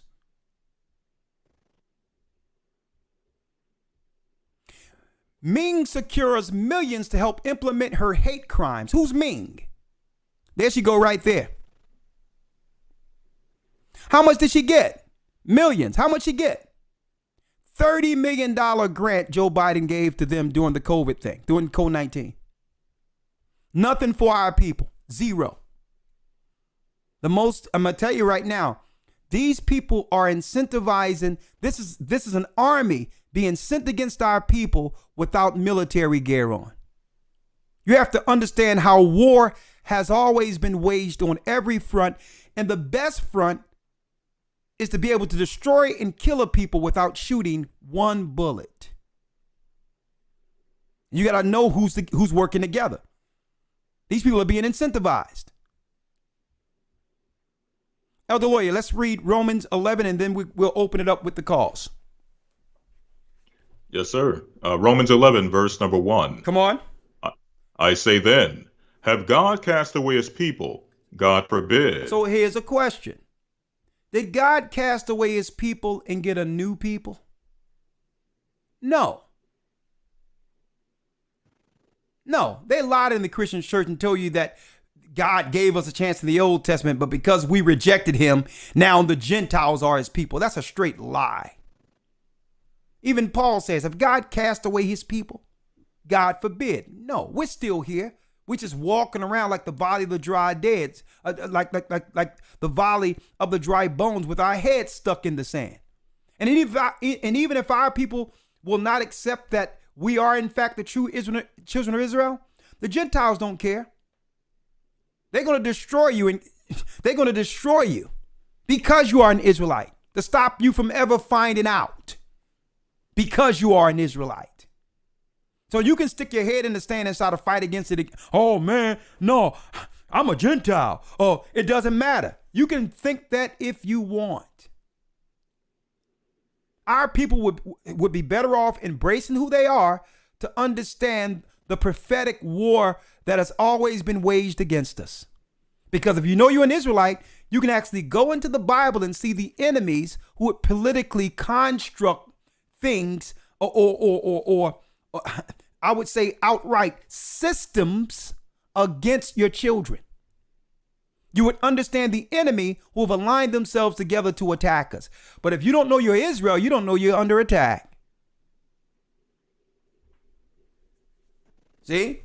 Now I can go to David records and show who David prayed against when the nations were aligning themselves against him.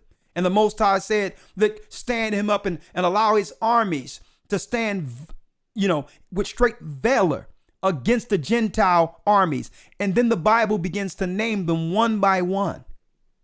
But now they're doing it different. They're not coming with battle gear on. They're coming, that's right, with professional white coats on now. See? They're coming with the white coats on now. They're not coming in battle gear. Okay? Straight up. Read on. Come on, Elder Lawyer. Read that again. Have God cast away his people? Read. God forbid. Come on. For I am also an Israelite, of the seed of Abraham, of the tribe of Benjamin. Now, for all you New Testament so-called Christians out there, Paul was an Israelite. Israelite isn't a religion. Israelites are a people. We are Israelites according to bloodline.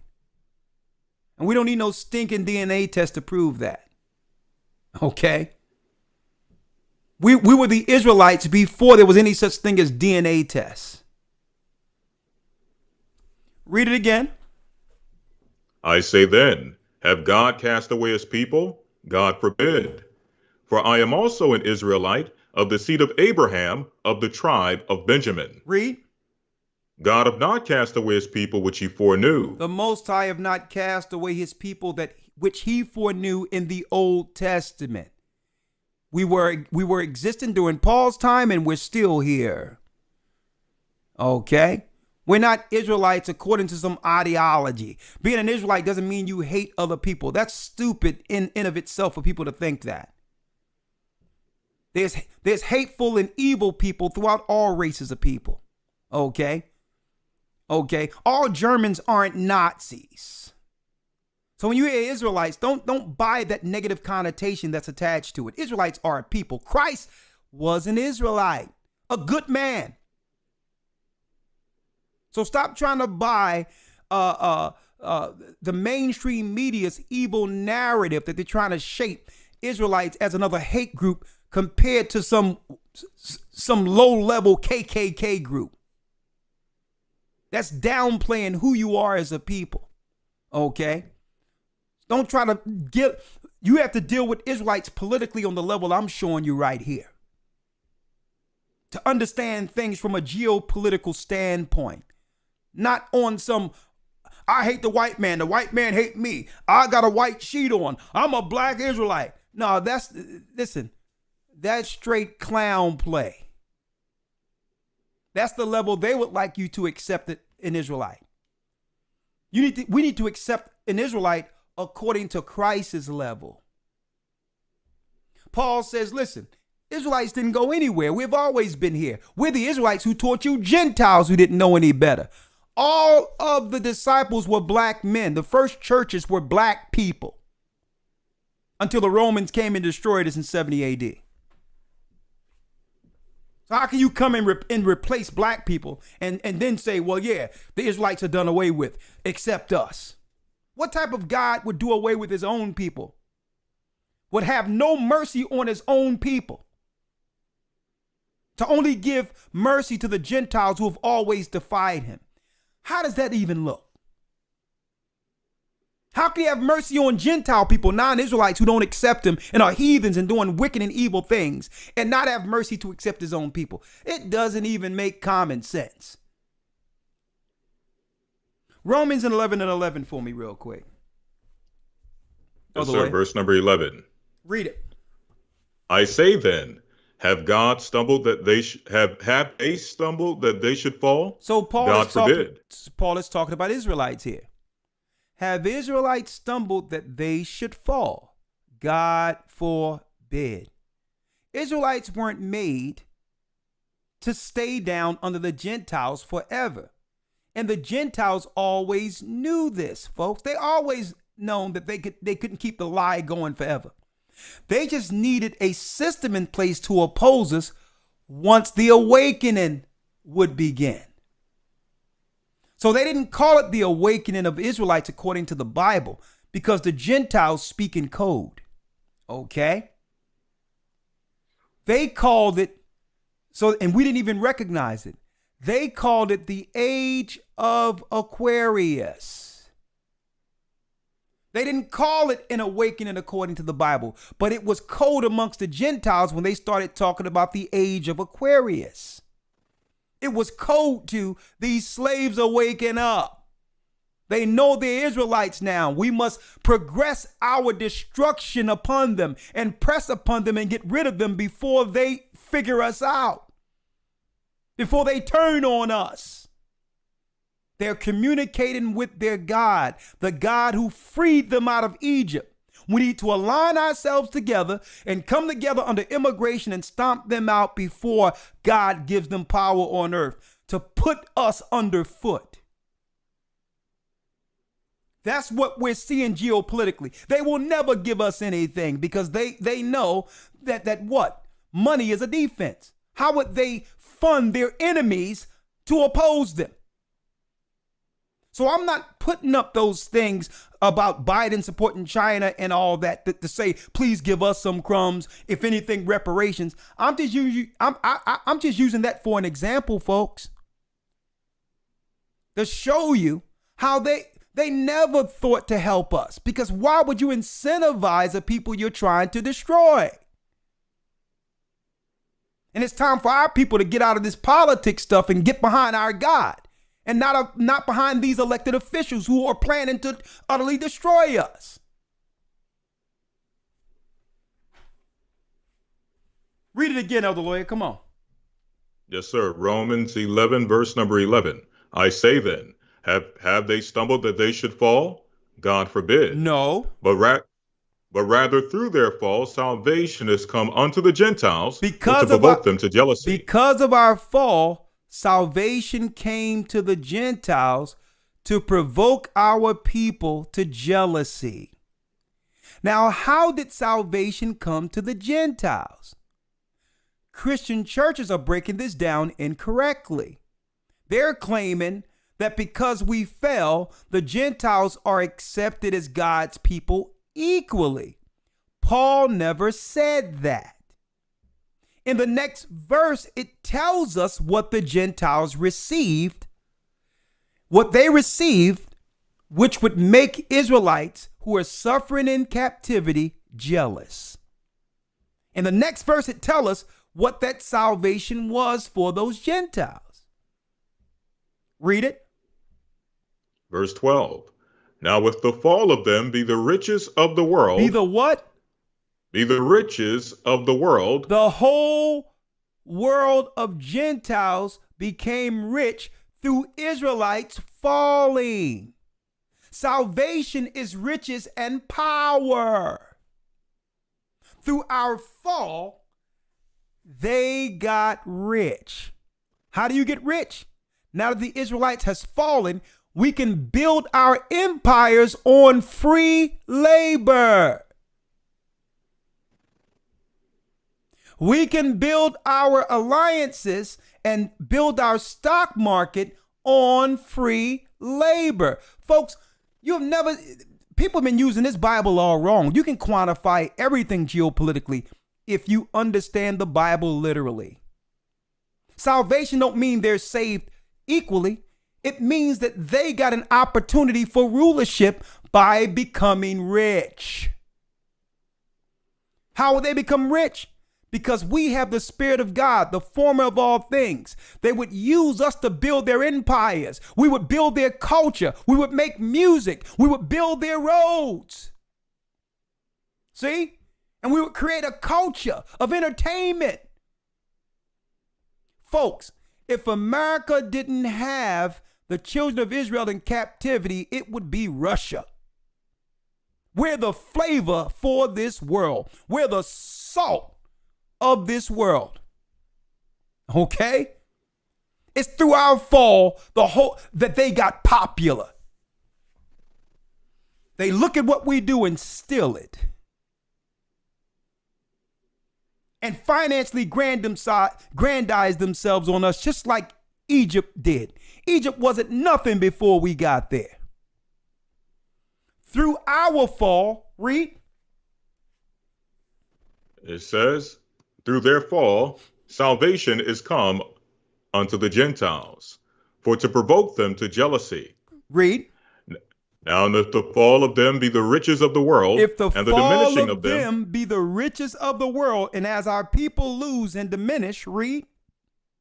And the diminishing of them the riches of the Gentiles. So the Gentiles got rich. So why would they tell us we're Israelites, folks? Why would they give us anything? See? They measure their glory, power, and riches by how poor we are. They measure their greatness by how poor we are. So why would they give us anything? It was our fall that made them rich. So it's in their financial interest to keep us from ever understanding that we are gold, that we are the children of God, that we are rich. We're the greatest people that have ever graced this earth. And they have incentivized that. And anything they're going to incentivize would be what? Anti-Bible law activity. The only time they'll give us any money if it's our people showing out breaking God's law. They would incentivize sexual perversions. And they'll have you run around in the parade and all that and celebrate that and give you money if you break the laws of God.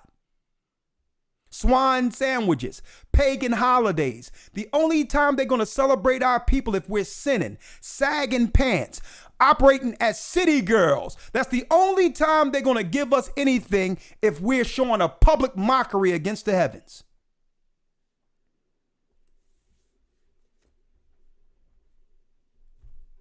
That's the only time. Because by us continuing to sin and become harlots and have no shame, the Gentiles rule and become rich by default.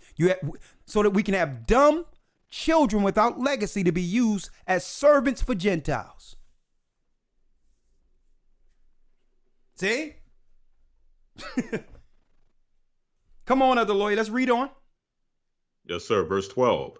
Now, if the fall of them be the riches of the world, and the diminishing of them the riches of the Gentiles, how much more their fullness? How much more their fullness? How much more will we receive if the Most High allowed all the Gentiles to get rich from our fall? How much more will we receive if we receive the truth of Christ? And with that, the glory that comes from being from the lost tribes of Israel. See, this is what Paul was teaching our people. He had a ministry for the Gentiles, and he had a ministry for us who were about to fall also. He says, listen, the Gentiles got rich so that the Most High can provoke us to jealousy. So we can look at how they're actually taking the full advantage of the earth on our dime. See, we would look at them and say, man, I want to be like them. I want to live where they live. And the Most High is looking at you saying, listen to me. It was yours from the beginning. Do you want it back? Serve me and I'll come against them. That's what our God is saying. Stand with me because you can't beat these Gentiles alone. Stand with me and I'll send the heavens to utterly eradicate them in the valley of Jehoshaphat. If you want it back, the only way you can get it back is how we got it back in the past. Stand with the God who destroyed Pharaoh. That's what Paul was teaching. See? Read on, Elder Lawyer, and then we're going to go to the calls. Yes, sir. Verse 13.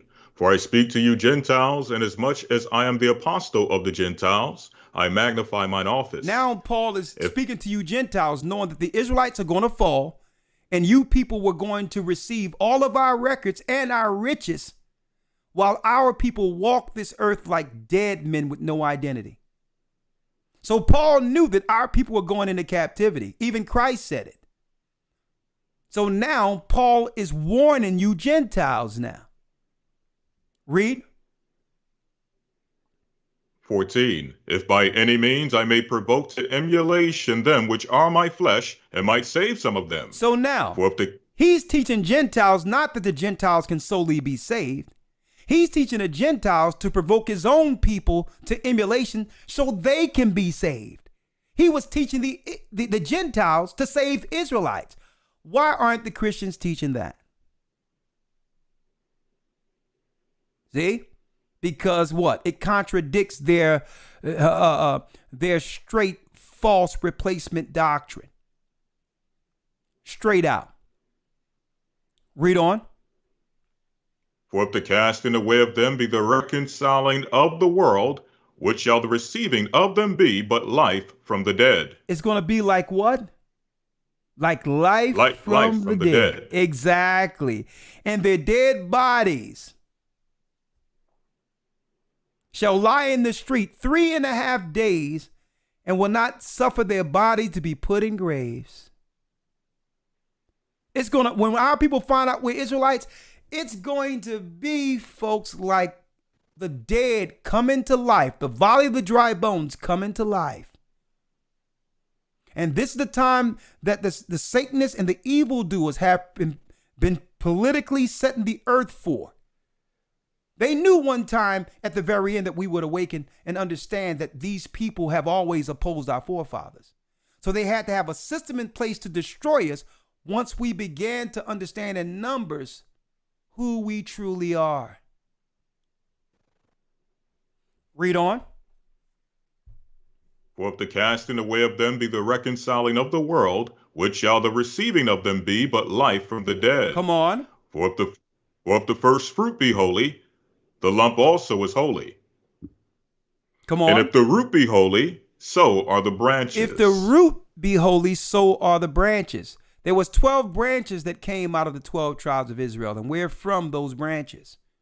You Gentiles was grafted in like a wild tree. You're not from the root. So you can stake claim and say you're a Christian and I believe in Christ, but you're still not the root of the people. You can claim that you converted into something, but that doesn't mean you're the people.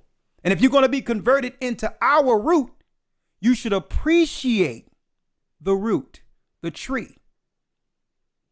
Because without the tree, your people wouldn't have received anything. So you wasn't supposed to receive it to forget us and become ungrateful. Our Christ blessed you because of our fall. You wasn't supposed to now years later to say, his people don't matter. We're Christians now, and it doesn't matter. You began to boast against the natural branches, and Paul warned you not to do that. You're the only empire who had the children of Israel in captivity and didn't acknowledge who they were. The only empire. Read on. And if some of the branches be broken off, and thou being a wild olive tree were grafted in among them, and with them partakers of the root and fatness of the olive tree, boast not against the branches. So he said, listen, Paul told the Gentiles, I'll graft you in. You're going to have an opportunity knowing that the Israelites are going to fall. But you better not boast against the natural people of Israel. You better not come up and say the people left Jerusalem black and came back white.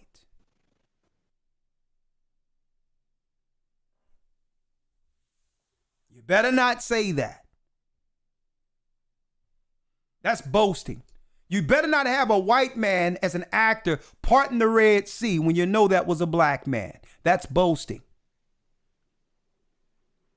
You better not say, and this is the boast of all boasts, that the Israelites are done away with and the Gentiles have replaced the Israelites as God's people.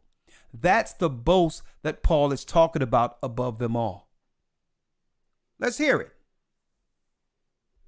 Boast not against the branches, but if thou boast, thou bearest not the root, but the root thee. Because if you boast, you're not boasting of your history. Christ didn't belong to your genealogy.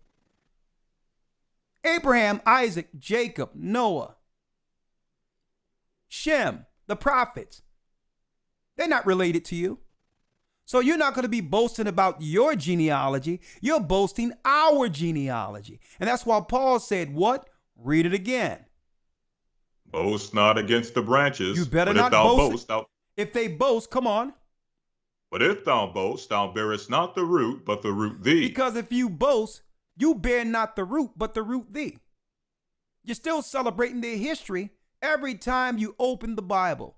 Every time you accept Christ. Every time you say Christ is your Savior, guess what? Christ could not have been without his people. You're still boasting us. Just remember that. You can't separate him from his family. You can't take him, our family, for yourself and say, well, he's my Savior, that one individual, and forget his people. That's boasting. Read. Thou wilt say then, the branches were broken off, that I might be grafted in. Then here's the boast that's being taught in Christianity, that the Israelites were broken off so that the Gentiles can now become God's people. Now, who's teaching that as a main point of exegesis under modern day Christianity? That it doesn't matter. God's people are done away with, and now all Gentiles are accepted. They're teaching the exact thing Paul said don't say. That's a boast. They would say that the branches were broken off, the Israelites went away and went against God, so that we can now replace them as God's people. I don't hear no Christian churches teaching this. That Paul gave do's and don'ts to the Gentiles as Moses gave do's and don'ts to the Israelites. I don't hear them saying this, that there's a punishment on the Gentiles if they boast against the natural branches. And folks, the punishment is now leaving us and coming on them right now for doing the exact opposite of what Paul taught them. Why do you think they don't care if they dismantle the world and destroy the future by teaching all these freakisms? They know there's no future in the ideology they teaching socially right now. They know there's no future for their children if they continue to allow this debauchery and perversion to continue. They're just imploding the earth knowing that we got next.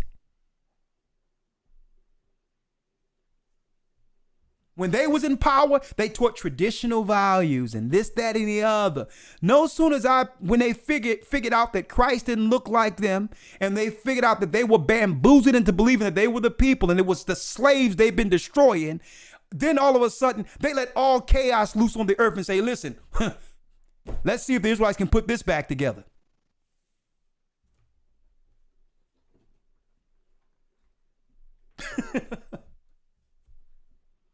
Come on, let's finish reading. Yes, sir. That will say then, the branches were broken off that I might be grafted in. Listen, look how selfish that is. That they would get the knowledge that came through the blood, sweat, and tears of our forefathers. The wisdom that came through our book, the Bible. And then claim it was about them the whole time when they were pagans, when they was up in the mountains eating out of their forefathers' skulls.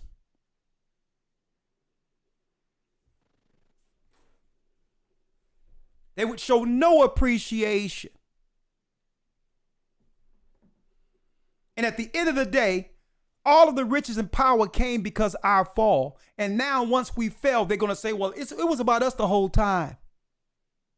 When the Bible calls you in Genesis 36, the Hori, the Horite, the cave dweller. And the pride of thine heart in the book of Obadiah states that the pride of thine heart have deceived thee that dwelleth in the clefts of the rocks. You're forgetting where you came from. And now when we fall, you get up and try to play us and say that because the fall happened so that you can stand in your glory? No, Paul warned you.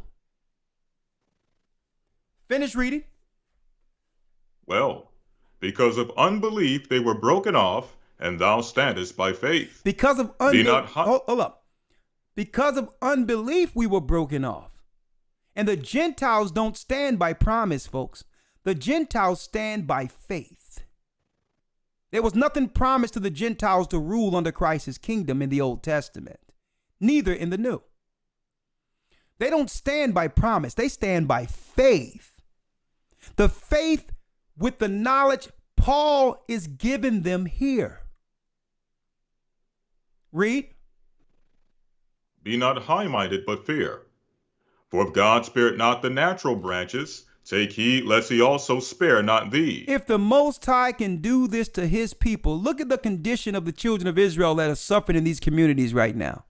If the Most High can allow this to be done to his own people through disobedience, how much more will fall on your children? Gentiles. Read. For if the Most High spared not the natural branches, take heed lest he also spare not thee. Behold therefore the goodness and severity of God on them which fell, severity, but toward thee goodness. But towards if us, thou continue. hold up. Severe punishment came on the children of Israel for breaking God's law. And goodness came to you Gentiles. But what? Read it, Elder Lawyer. It says, behold therefore the goodness and severity of God on them which fell, severity, but toward thee goodness. If thou continue in his goodness. If you continue in the goodness, read. Otherwise, thou also shalt be cut off. Otherwise, you also shall be cut off. Now that concludes what I had to bring out, connecting from Japheth, China to Babylon. So when the Most High say Babylon the Great is fallen, folks, we have to understand it's a geopolitical system of all nations aligned against the children of God. And now if you were to go back and follow this lesson, you'll understand why they opened the borders to whom they call black and brown people that has nothing to do with the foundational blacks who were here.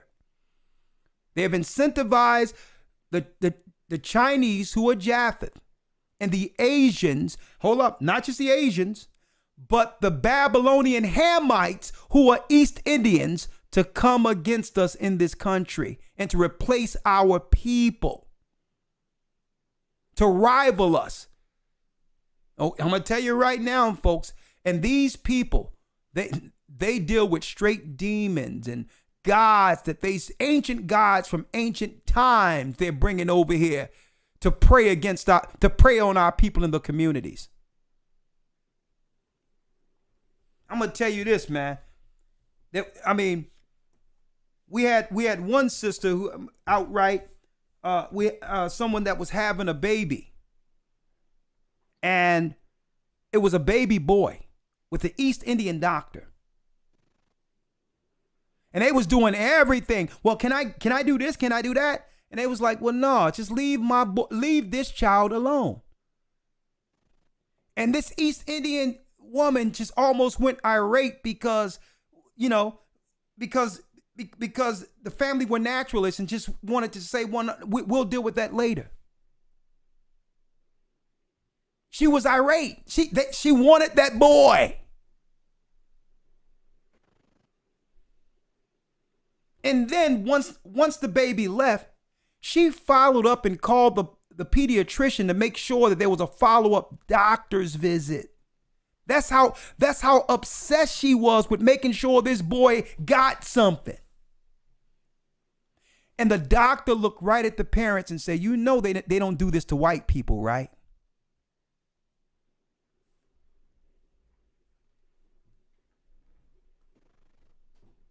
Am I saying all of them are like that?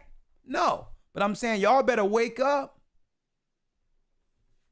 Y'all better wake up. Elder Lawyer, you want to say anything before I open up the calls? We're not going to be up all night because I have to get prepared for this week. But let me make an announcement before you say something, Elder Lawyer. We do have a new Hebrew and Bible Academy. As I mentioned earlier, first week starts this Sunday, August 28th. If you haven't enrolled, you need to be there. Go to historytimes.org. There's news that we must report on that cannot be reported on these platforms. Okay? Stuff that are going on right now outside of America that you need to know. And we're going to be going into that. Japheth is working right now to put that news together. And you need to be there. We got Hebrew 101 with Elder Lawyer, along with what? The news you cannot find anywhere on earth. What we're dealing with right now, Japheth brought out news articles 10 years ago and others and all that 5 years ago.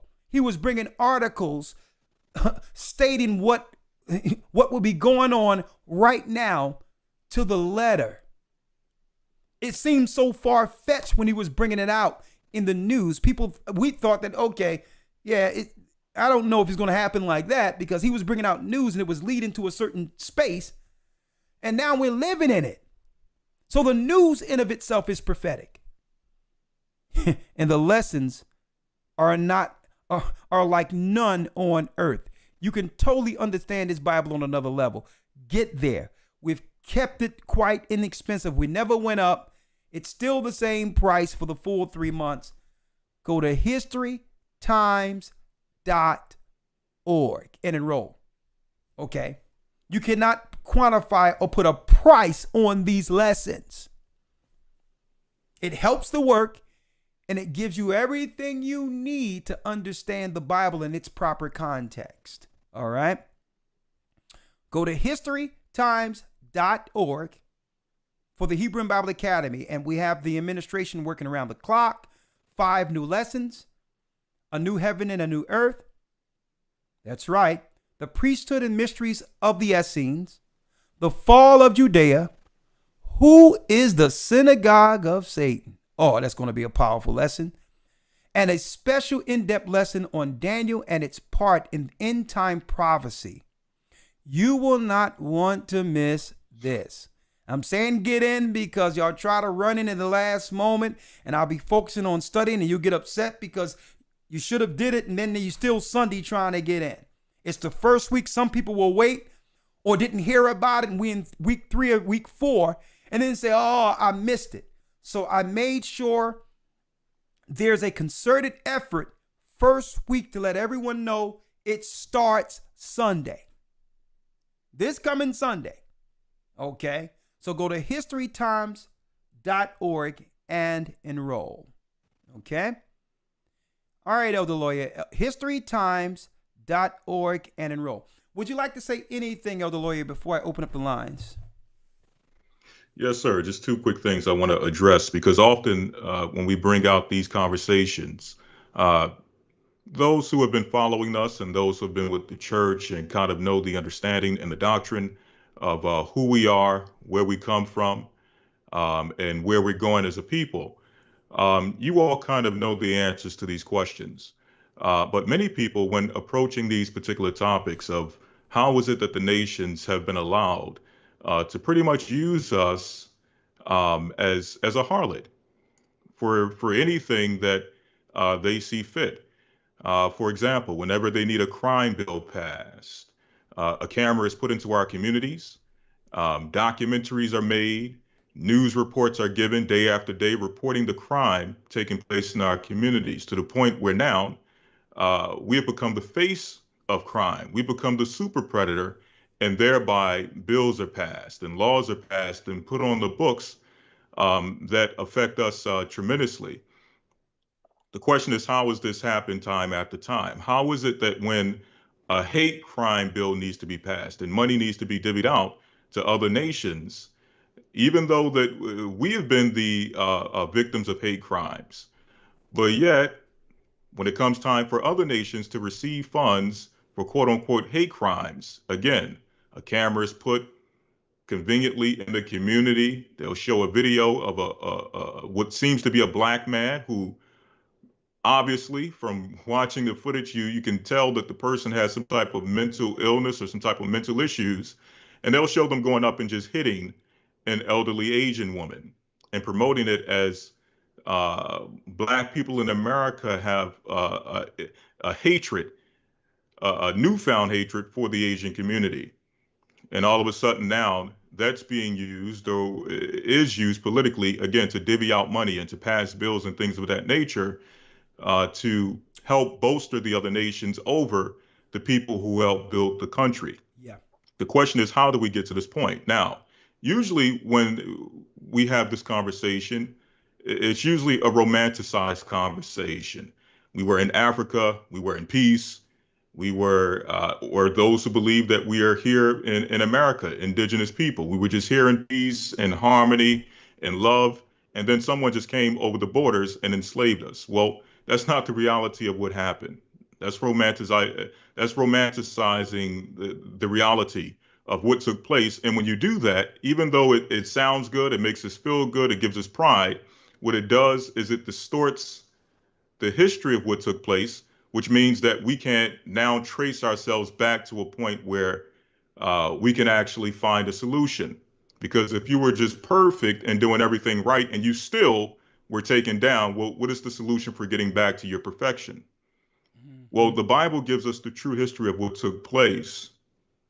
It tells us here in the book of Deuteronomy 32, verse number 7, remember the days of old and consider the years of many generations. Ask thy father, he will show thee, thy elders, and they will tell thee.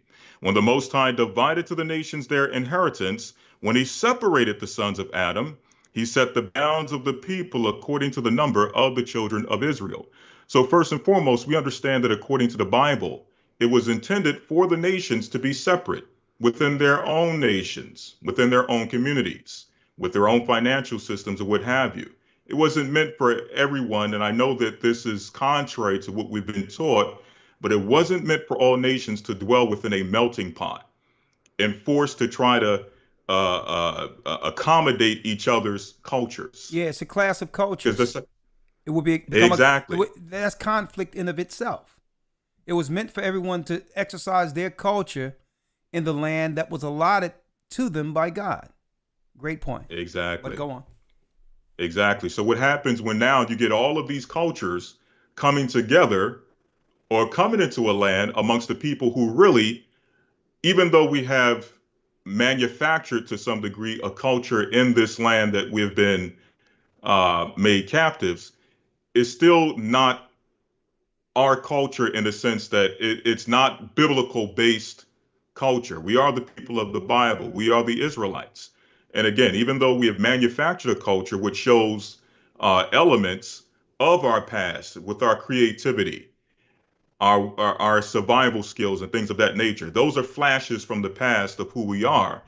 But still, it's not built upon a foundation where we all can say that this is the one thing that we all are. These are the things that we agree to. Here's our customs. Here's our laws. This is what we adhere to. These are the things that we do. These are the things that we don't do. As far as that, we don't have that. So what happens when you get other nations coming into the community or coming into the country that do have some level of culture, that do have commonalities in religion, have commonalities in just general customs of their particular nation? Eventually those people, along with them being bolstered financially, them being protected legally, what eventually happens is they will overtake and overrun the people who have no culture. Why? Because we're all in this melting pot, which was not meant to be in the first place. Now, how do we get to this point? Jumping down to verse 15. In fact, let me jump here, verse number 12. So the Lord alone did lead him, and there was no strange God with him. So there was a time in which we were with God. We did not have any strange God. We didn't worship the God of Islam. We didn't worship the God of quote unquote Christianity or any other religion that you may see in this earth. We were with the God of Israel that led us out of captivity from the land of Egypt. He made them ride on the high places of the earth, that he may increase in the fields. He made them to suck honey out of the rock and oil out of the flinty rock, butter of kine and of milk and of sheep, with fat of lambs and rams, and of the breed of Bashan, of goats, and of the fat of kidneys, of wheats. And thou didst not prune the blood of the grape. Why is this important? All of the resources that we lack currently in this society, we once had those resources, which were provided to us from our God from on high. We weren't seeking to be repaired by any other nation, because it was not any other nation that built us. It was from the Most High's protection and the Most High's guidance that we were built as a nation. But it goes on to say here, verse 15, but Jeshurun being a symbolic name for Israel, Jeshurun waxed fat and kicked. Thou art waxen fat, thou art grown thick, thou art covered with fatness. Then he forsook the God which made him, and lightly esteemed the rock of his salvation. They provoked him to jealousy with strange gods. With abominations they provoked him to anger. They sacrificed to devils, not to God, to gods whom they knew not. Jumping down, it says this, verse number 21. They have moved me to jealousy with that which is not God. They have provoked me to anger with their vanities, and I will move them to jealousy with those which are not a people. I will provoke them to anger with a foolish nation. So we see, according to the Bible, as I mentioned, we see that there's no romanticizing what happened. We began to turn our back on God, and therefore God turned his back on us. And the same nations that God sought to put us over, where he says that we would lend to them and they would not lend to us, we would be the head, they would be the tail. Those same nations would he make the head over us. Those same nations would he make us to seek for all things, for food, shelter, raiment, and all things that we needed to survive as a nation. It all stemmed from us forsaking the Most High. And now these same nations who we look at, whether it be East Indians, the Asians, whether it be Esau, or whatever those nations may be, all of these nations have now been set over us. And now we're in a position where they've misused us, abused us, and we're still seeking some form of justice. So the question is, how will we get out of this? Last scripture, this is Jeremiah chapter 30, verse number, let me get straight to the point, 30 and 4. And these are the words that the Lord spake concerning Israel and concerning Judah. For thus saith the Lord, we have heard a voice of trembling, of fear, and not of peace. Ask ye now and see whether a man doeth travail with child. Wherefore doeth I see every man with his hands on his loins as a woman in travail, and all faces are turned to paleness. Alas, for that day is great, so that none is like it. It is even the time of Jacob's trouble, but he will be saved out of it. So the Most High will save us out of this position. Okay, but we first have to acknowledge the God from whence we fell, so that he can protect us from our religious enemies, our political enemies, our cultural enemies, or however you may deem them. It will be through his guidance and through his power and coming back to his laws, statutes, and commandments that will give us the strength to one day overcome. Last verse, it says here, for it shall come to pass in that day, saith the Lord of hosts, that I will break his yoke from off thy neck. So all the yokes, the yoke that has been put upon us through Esau, through the other nations such as Japheth, through the other nations such as the East Indians, their yoke has been placed upon our neck. But the Most High will be the one that breaks it off. But we have to come back and commit to the Most High. And will burst thy bonds, and strangers shall no more serve themselves of him. The time will come in which the strangers will no longer be able to use you to pass hate crime bills. They'll be no longer able to use you to pass criminal bills. They'll be no longer be able to use you to financially aggrandize themselves. The Most High is taking all of that away. Okay, but it first comes back with us acknowledging who we are and coming back to the God who saved us out of our first captivity and who will surely save us out of this last captivity. And with that, I yield. Okay. And that concludes our discussion today from Japheth, China to Babylon. If you want to understand why they're opening up the borders for immigrants, and it's as if these other nations have been incentivized over our people in the lands our forefathers built. Well, this will express and bring you full understanding to why other black and brown people have been incentivized as a social army to suppress and or to destroy our people according to God. But God has another plan. They will fail in their attempt to destroy us. And at the end of it, our God will be exalted while their God judged. And guess what? They'll be judged with their God. They're behind the systems that are forcing certain things on our people and saying, get this and get that and do this and do that. It's going to be these people as the political leaders who will lead our people to their graves. Either follow God or fall by the hand of Satan's armies. The Gentile usurpers. The Gentile usurpers. Now, again, historytimes.org for August 28th. Real quick, Elder Lawyer, I wanted to break this down real quick. And I just want to touch on this real quick because people might ask, why don't we respond to podcasts and other things that are being said or whatever the case is? Because when you're doing Christ's work, one must focus on Christ's work. So when you see podcasts or anything that's out there, you have to weigh it with Christ. Okay? When you look at what it says in Matthew 15, Elder Lawyer, you can go to Matthew 15 for me. This is how you measure anything that comes out of anyone's mouth, including ours. Including ours. Okay?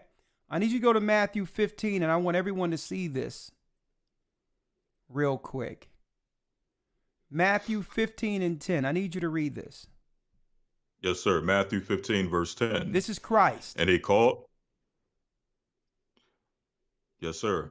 And he called the multitude and said unto them, hear and understand. Not that which goeth into the mouth defileth a man, but that which cometh out of the mouth, this defileth a man. So Christ made it clear.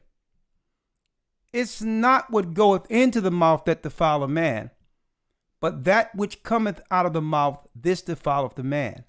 So we don't have to answer to anything out there. Why?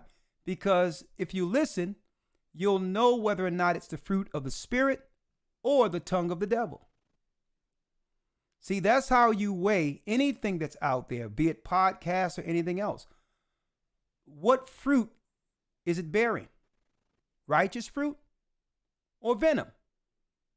So when it comes to anything out there, you have to listen to it through what Christ is saying right here. Christ says, anybody on the outside of what we're doing, let them alone. Leave them alone, because if it's not of Christ, it's going to come to naught. So the best thing to do is to continue in what the Most High called us to do and not respond to anything that's out there. When Christ returns, he'll find us working. So at the end of the day, brothers and sisters, when it comes to other stuff that's out there, Christ made it clear. What cometh out of a man defileth a man. And when you hear what comes out of a man's mouth, you'll know what they're really about. And then you can make your own discernment on what is. Our focus aren't back and forth conversation. Our focus is, that's right, the mission Christ called us on for this gathering of Christ Church since 2008, 2009. On the streets before there was any such thing as YouTube. The Most High showed us the day we're living in, and now we're here to let brothers and sisters know what's next. So what you hear is what comes from the voice of a man. Anyone out there. And you have to examine if it's fruits of the Spirit that leads us to Christ or venom. You have to make that choice. Okay?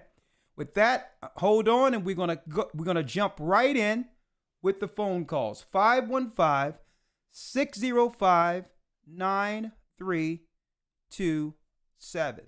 Now, I also want to say that, brothers and sisters, you will be getting the Gathering of Christ Church 7 days a week. 7 days a week. We're going to have our brothers come on and bring on guests for GOCC Media. So when you're not seeing me, you will see a brother and sisters. We're going to introduce you people who are operating in the church all around the earth, where you'll be getting, that's right, some level of understanding every day of the week. And we're working behind the scenes with all the other churches to find those who have certain gifts, talents, and all that to introduce themselves through us on GOCC Media. You'll always have something to view. As the time grow near, we must have a unified voice out there so that when everything goes out, you'll know what to do. Okay? The direction must stay unified. So you're going to have us 7 days a week. If it's not me, it's going to be someone else. Elder REI, Elder Lawyer, is doing a great, great job. He's there Tuesday. I'm here Wednesday. We're going to have someone Thursday, Friday, Saturday, Sunday. All the time you're going to have UK. A lot of our brothers in the UK, Dawada, Yahawashah, Gaja. Everyone is going to be coming through, bringing forth information, understanding. Shabbat on Sunday with the news. Folks, we're going to always be doing something. Keep your eyes focused. Keep your eyes focused. And as you see and the work that come from a mouth, anyone's mouth, even our mouth, you'll know what's of Christ and what's of venom. Okay? Hold on. Let's go here. 515-605-9327. Okay? 1 second. I'm going to open it up for the calls. 1 moment. All right, Elder Lawyer, let's see. I hope this works because this thing been giving us problems. If it cut out, I'm going to call you right back, okay? Yes, sir. All right, I'm going to try it. And it cut out. I'll call you right back. I'll fix it later. All right. Yes, sir. All right. 1 second here. Let me get this together.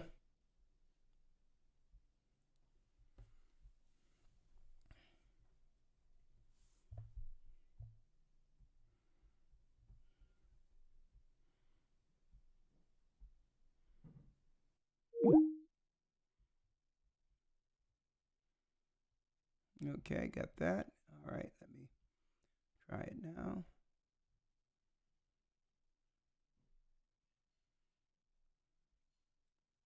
One second.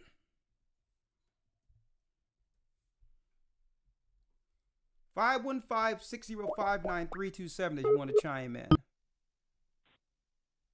Welcome to Blog Talk Radio. Please enter your host PIN. When finished, press the pound key.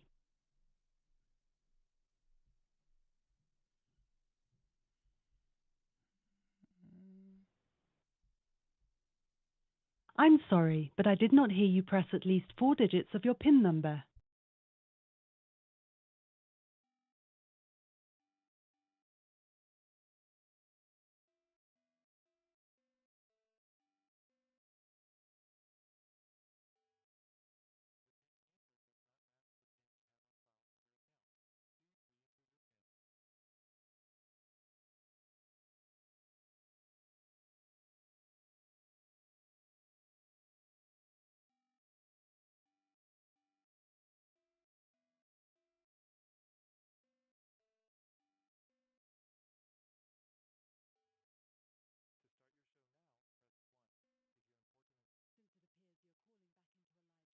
We are reconnecting you now. Your show will go live in 5 seconds. 4, 3, 2, 1. Blog Talk Radio.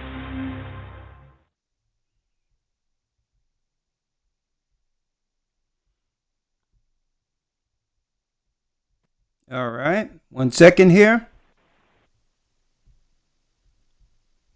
1 second. 1 second here.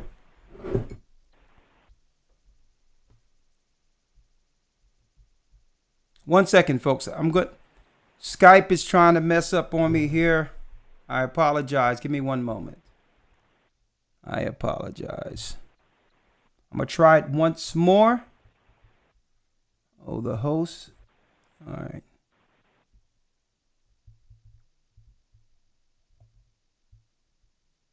I'll try it once more. Hold tight. I know you're online, but this thing is giving me problems. One moment.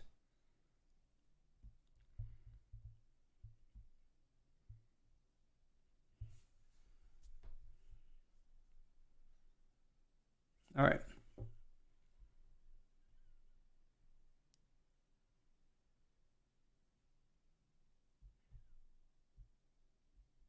All right. I think I'm there. Yeah. All right. Hold on. Settings. Audio. Check 1, 2. All right. I'm live. I am live. The host is in. Let's open up the lines from Japheth, China to Babylon, starting with 706. You've been here for a long time. Hope this works. Shalom, you're live with the Gathering of Christ Church. 706. All right, 1 second. I think there's an issue here. All right, one moment. There's an issue here.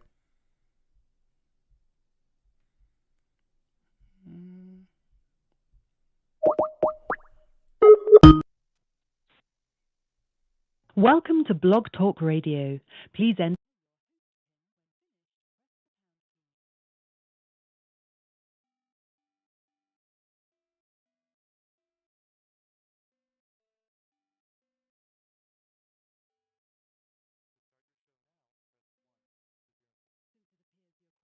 To a live show, we are reconnecting you now.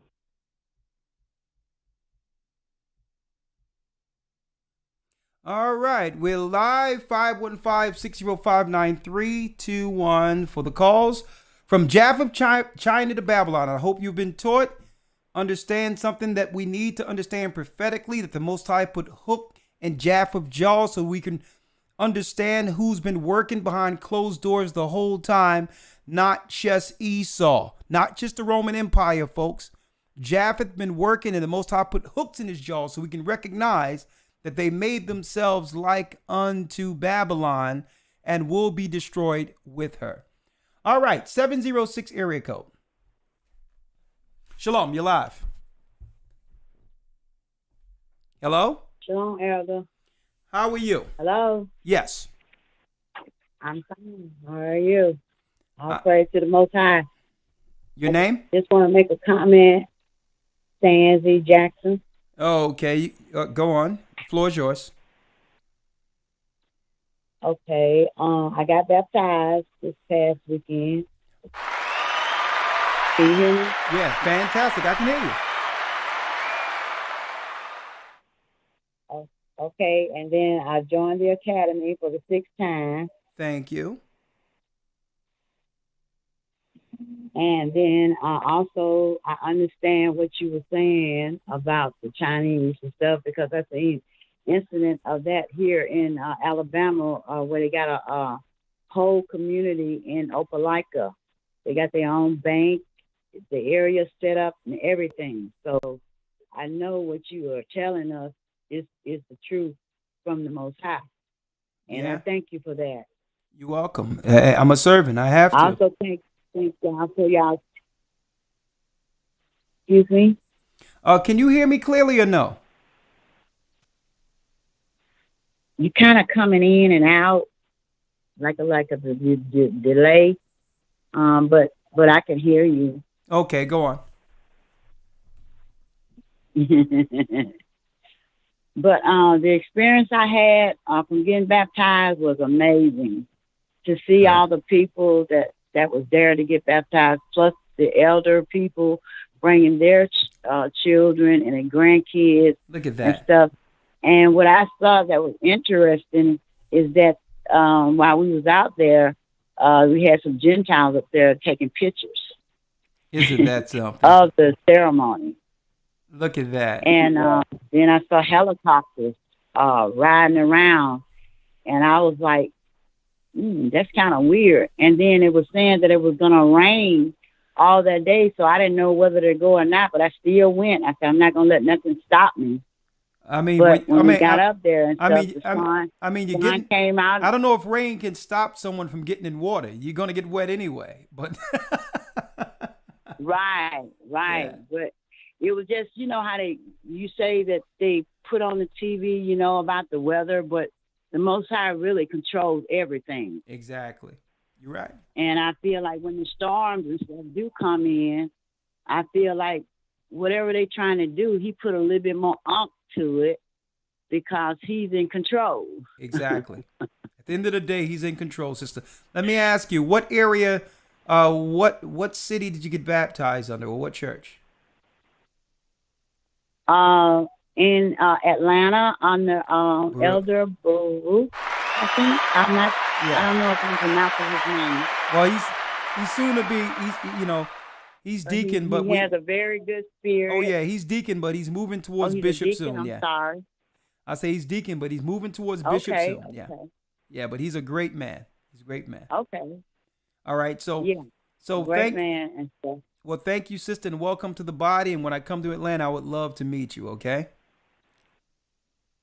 I would love to meet you too, and hopefully by that time I'd have been and got my son and my great grandson and all of them join the church. Oh yeah, and congratulations! Welcome to the body. Welcome to the body, and guess what? Okay. The next Passover will be in Augusta.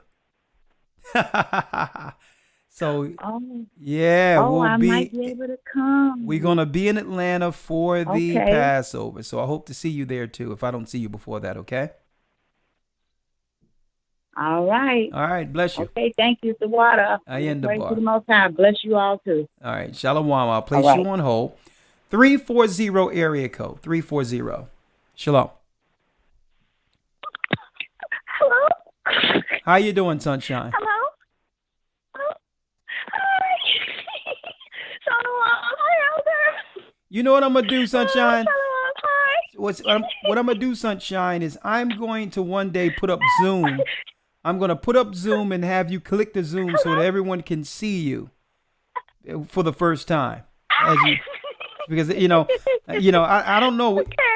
I know everyone is chopping at the bit to find out what's going on with this young lady, and I think that's going to be something that people can look forward to. But go ahead. I'm having you in there early. but you have to go through it quick. Come on, Sunshine. Let's do it. Let's do it. Oh, okay. Okay. Okay. Oh, wow. It's clear that the nakedness of the Gentiles, that, it's not for our turn that they're so exposed in prophecy. Those of sin are being revealed, and they can't hide no matter how they have tried for years.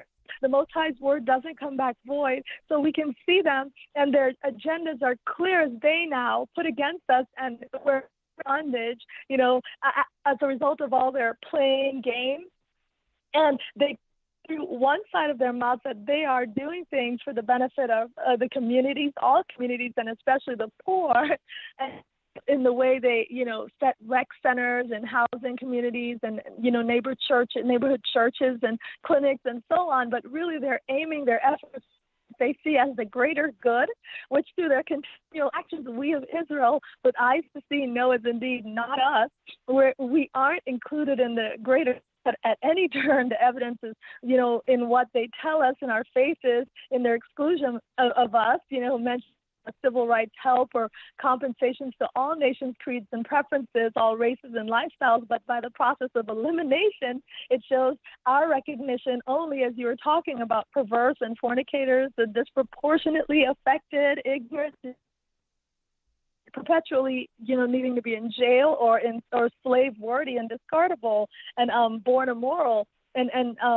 as this affects the whole earth in the four corners of the world, wherever in scatter according to prophecy for our actions against the Most High. And it isn't hard to follow the cookie crumbs that they leave behind. The nation, not Israel, and who are against Israel and God, they leave these behind. And by looking at who, like Elder Lori was talking about, has gained richly as whole nations out of Esau's kingdom, and who have continued. We have the whole nation under Rome's reign. It is exactly as Paul said, that our fall being the riches and salvation onto the Gentiles, who have also magnified themselves in a generational boast against us, our sons and daughters, and as far down the line as the perpetual curse is pushed into on our people, so that we are as the invisible people that roam the earth in a hushed conspiracy, that all nations have kept their cultures and traditions and worships intact with their gods, and they also know the races upon the earth, and all operate at a level of segregation unless they have succumbed to the melting pot that the lawyer was mentioning, to the delusion of America that has been ushered onto the world again by our creativity and the spirit of who we are. And the so-called, disposable as they think we are, yet we alone, poor and in tribulation, rich, are left for dead to wander the earth, working our bone until our literal death, without clarity on who we are and have always been, that our Father in heaven, whom we receive love and chastening and have always, is Ahaya. And that although we are used and abused daily in this world, in this kingdom, we are not invisible to our, and he will not utterly destroy us, and we are the sons and daughters of Abraham, Isaac, and Jacob, Most High loves, and who was promised. So if we walk in escape of the hour of temptation, our nation will prevail and will not be hid under a bushel anymore, under a table, and no longer be called by bywords or deemed invisible, and we will be known as the sons of the living God. And that's all I wanted to say, Elder. Praise the Most High. There you go. That's it. Praise the Most High. She did it. She went through it. Thank you for your copious notes, Sunshine. We love your soliloquy. Your soliloquy. 414 area code. Let's do it. 508. I see your hand raised. I'll bring you in next. 414 area code. Shalom, Elder. Shalom, Andre sir. Judah Thomas. How are you? Shalom. I just wanted to say I'm all right. I'm all right. Yourself? I'm blessed. Oh yeah, always. I just want to say the water for reconnecting me with the Chicago body. Okay. Yeah, I brought my family there too, and they love the experience. So I can't wait to go back and see those brothers. Okay. And I wanted to say, when you said that this lesson, this broadcast was going to be turned up, you turned all the way up for real. Thank you for this lesson. Praise the Most High. All praises go to him. And last but not least, yes, all praises be to the Most High. Last but not least, I just want to say, if for those that's listening, if you're not in the academy, what you got today was just a sample of a sample. You might want to get the academy to get the rest. And that's all I have to say. Well, thank you. Elders. Oh, it's a lot today, but I can't wait till Sunday. Thank you, my brother. And when I take a trip to Chicago, I hope to see you there. I'm looking to link there soon too. Oh yeah. All right. Thank you, my brother. I can't wait for the holy days. It's coming up in a few weeks too. Oh I know they're coming up. I will be there too. All right, brother. And never let that light. Don't ever let that light go out. Understand where you are. We're in the home stretch, brothers and sisters. I'm going to tell you, brother. Let me tell you. Christ said, "Ye that endure unto the end, the same shall be saved." Okay, the greatest thank you anyone could ever do, and I tell everyone who comes in, is to finish. Okay? So the Bible tells you that when you eat this roll, it's sweet, but when it goes into the belly, it becomes bitter. The reality that comes with what? Carrying and digging with Christ's plow. It's going to be hard. It's not all easy. But enjoy this time, okay, and endure with patience and long suffering for God's people. All right? That's what it's about. Perfectly said. All right, so I'll see you soon. The water, elders. Ayenda Bar. Thank you. 508 have his hands raised. 508. Shalom.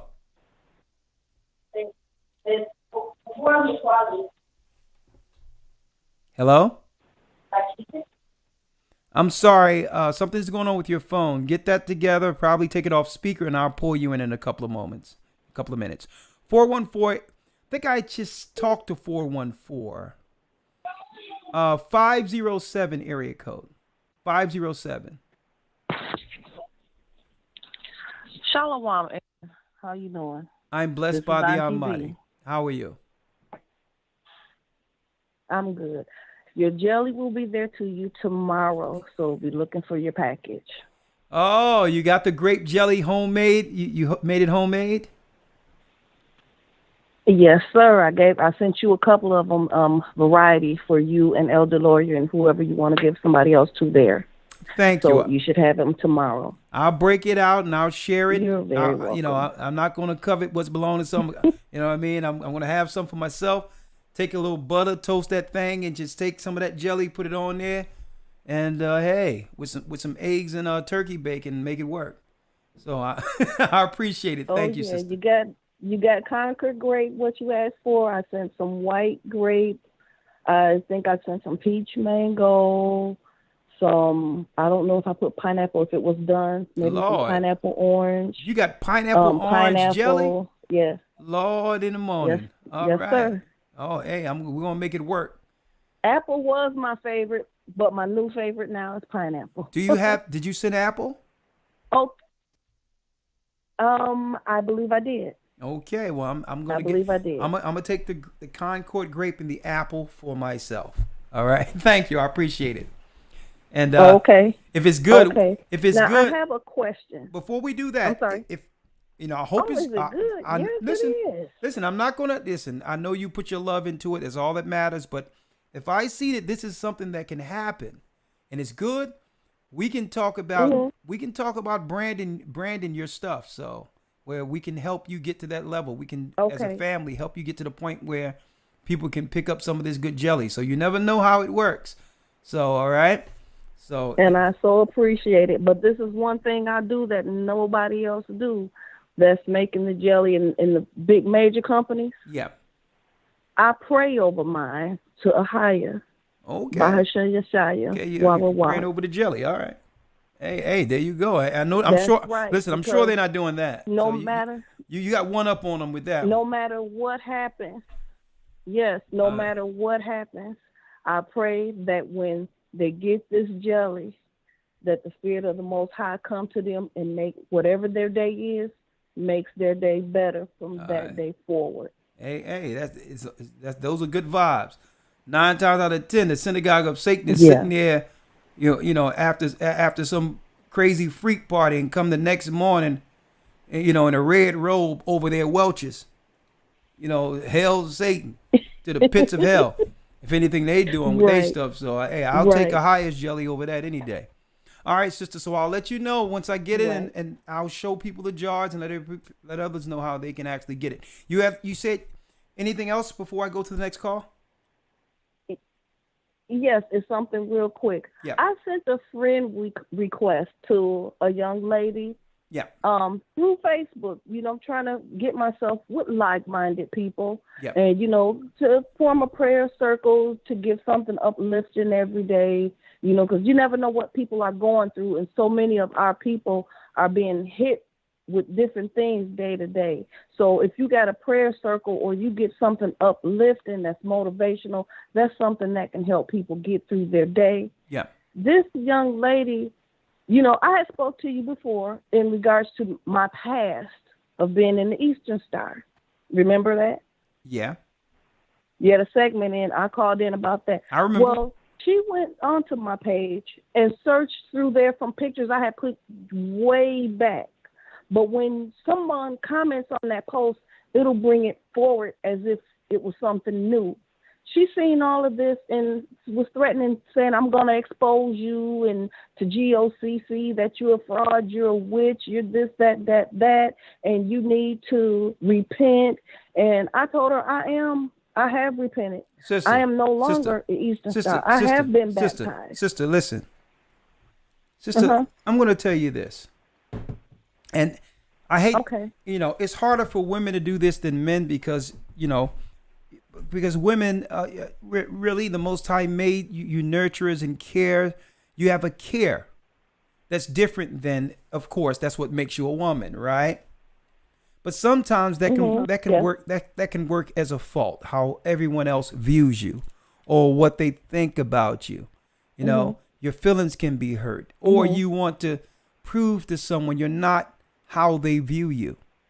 Sister, I'm going to tell you, part of becoming a part of this body in Christ, you have to let that stuff roll right off of you. You don't got to justify yourself with anyone.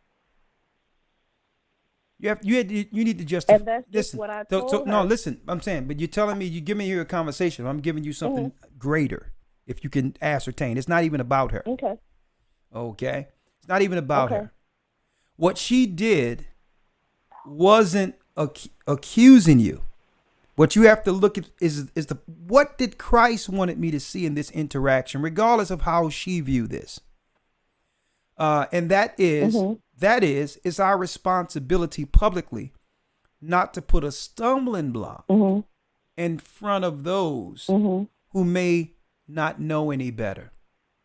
So I wouldn't have cared about what she said, but I would have thanked her, because this is something that you forgot about. And maybe you need to go backward and look at the stuff that can put a stumbling block with you teaching what you have now, with the contradiction you have on your page. Because when people come, they search everything. And guess what? Not just the righteous. Usually it's the accuser of the brethren that are looking for something to throw shade on your newfound understanding. So I would thank this person, because what they're trying to do is what? I thank her for bringing that out so that you can get rid of it, because the devil will find it and say, listen, you are an Eastern Star. You was once my child, and now I'm going to use that to soil you what this truth, this purity that you're receiving now. So it was the Most High that allowed her to point out something you forgot.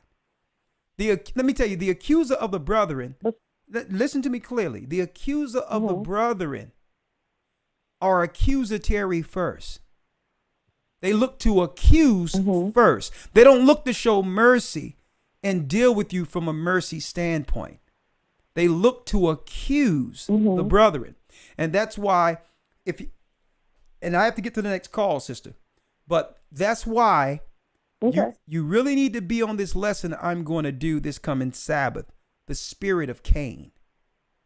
You have to be there. Oh, I don't miss it. Oh, no. Listen to what I'm saying, though. You must be there because a lot of people don't know that being shaped in iniquity, the majority of the people, without even knowing it, subconsciously operate and deal with conflict from the spirit of Cain and don't even know it. And this is that's why someone will look at your page, because you are speaking righteousness now. And now the devil will go and look at it and say, let me find darkness. Let me find something wrong to accuse you. But the whole deal is, I don't care what you find, because with sin, Christ covered that. You can't blame me for nothing, because guess what? They may be looking at your page, but the Most High is looking into them, the darkness that they're doing without people seeing. At least what you're doing is for everyone. It's to be seen before everyone. So, sister, let me tell you, this is a long road. Don't ever. Oh, yeah. Listen. You got to listen. Don't ever deal with someone else's expectations of you. You can never fulfill someone else's view or expectation. It's impossible. Don't care what they have to say if you know what you're doing is right. And even in that negative discourse, that negative view, that accuser, it was the Most High allowing this negative person to look at something to actually find dirt that you can get rid of, to not be a stumbling block to someone in the future. So just be there Saturday for. Now, see, I thought I had got rid of everything, but I don't know how to get that off of there because I don't even see it anymore. Well, sister, if someone else can get to it and you can't get it off, a matter of fact, don't worry about it. I'm going to have AC contact you. He's our tech guy. And if anyone knows how to get it off, okay, please. You're sending me the jelly. I'm sending you AC, the tech guy. He'll show you. Okay. Okay. All right. All right. Bless you. All right. Shalom. All right. Sawada. All right. Sure. In the bar. 517 area code.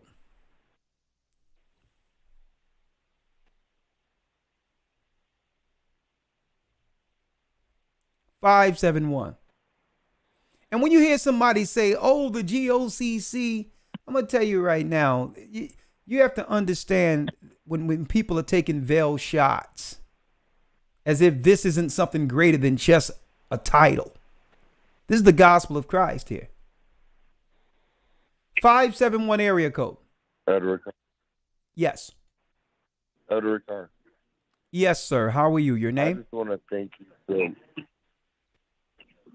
Harold, I'm from the body of GOCC DMV.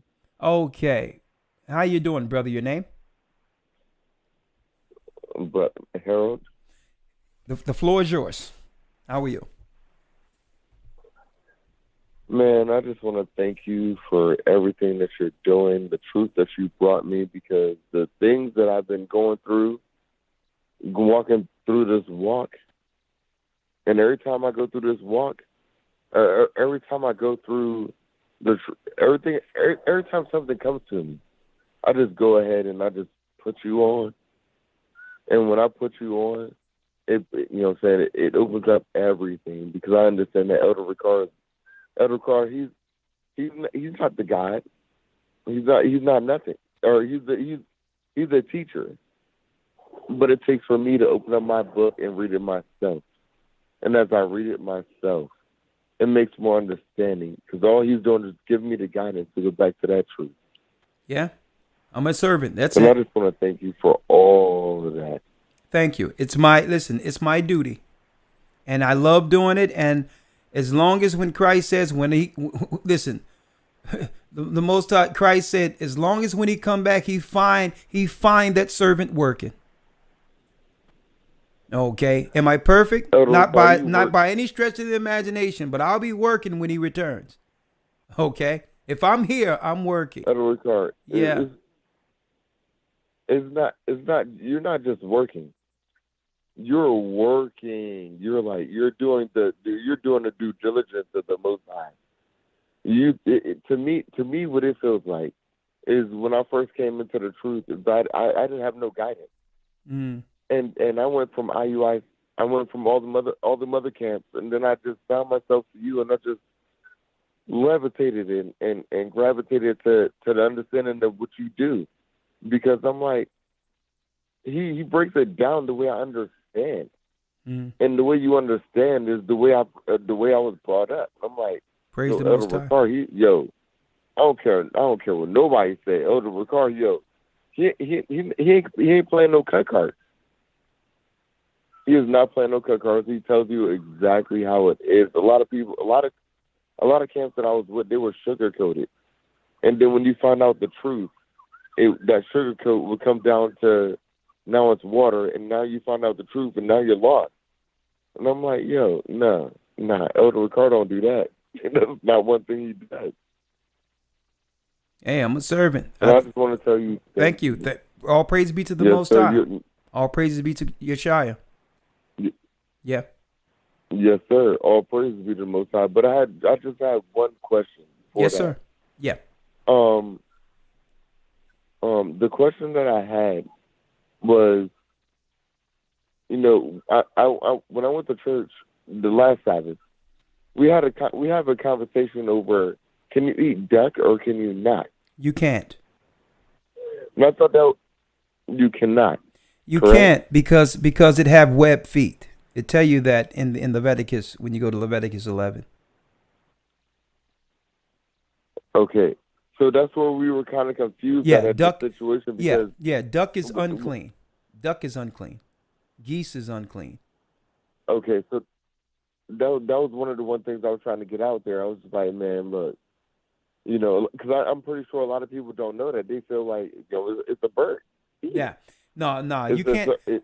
When you go in Leviticus 11, it tell you the fowls that you can eat. It have to be pheasant. Okay, chicken is from the pheasant family. Turkey is from the pheasant family, and that's what you can eat as far as the bird go. The pigeons, you can actually eat pigeons. Pigeons are clean. And I know that it don't look like they're doing some clean stuff out there. Pigeons are clean. Yes, clean. Doves, pigeons, those are clean animals. Those are clean poultry.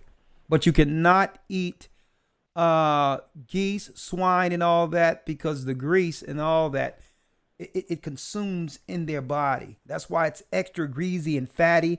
It's almost like, to some degree, the pig of pheasants. I mean, the pig, not of pheasants, the pig of fowls. It's greasy and all that. You can't eat duck. I mean, quail is good. Quail is good, right? Okay. So but you cannot eat. But you cannot eat duck. I mean, don't get me wrong. When my mom used to make duck around so-called Christmas, and that duck skin was all crispy and all that, and she had that buttered glaze on the top of that thing, don't get it twisted. I mean, I would have a duck leg in my hand like the Flintstones. Okay, it's not like I've never. I have me a Flintstone duck leg. All right, so straight out. Right. Okay, so. But that was one thing, because I know there's some church out here that say that. Oh yeah, duck is I said pheasant, quail. I said pheasant. Let me correct that. Quail. It's quail that's in the chicken family. Let me correct that. Thank you. But yeah, pigeons are clean. Okay. But you cannot eat duck. You cannot eat duck.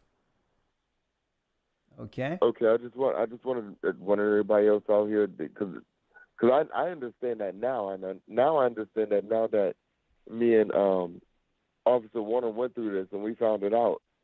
I understand that now. But at first, because I was looking at the charts that they have up there for clean and unclean foods, and now I understand that, duck is not clean. Yeah, it's not. And he broke it down to me, but I was just like, but I thought it would be one thing that we want to clarify, so that everybody else want to understand that. Oh wait. Well, hey, listen. Only thing they have to do is go to Leviticus 11, and it tell you right there, duck isn't clean. Crystal clear. The Bible can say it better than me. All right. You cannot eat pelican. Sir. You cannot. Hey, I seen one thing where man, the heathens are going wild. They was eating over there in when I was over in the Middle East in Egypt, they was eating camel's hump. I'm like, y'all, they got us thinking Muslims are all clean over here in America. I'm like, you go over there and guess what? Just looking at what they eat and how they operate, you'll change your religion. Oh, you right there off the plane. Camel hump. And in one area, in certain countries, they eat kangaroo. Over in Australia, the heathens going wild. Come back to God.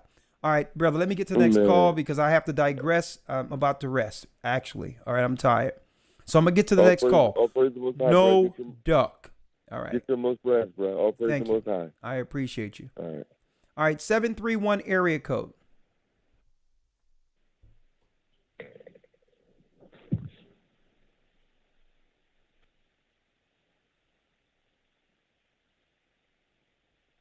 Shalom.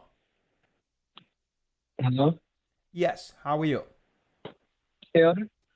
Yes. Hi, how are you? I'm doing well. I have a question. Yes. Were there one or two angelic fallen aways?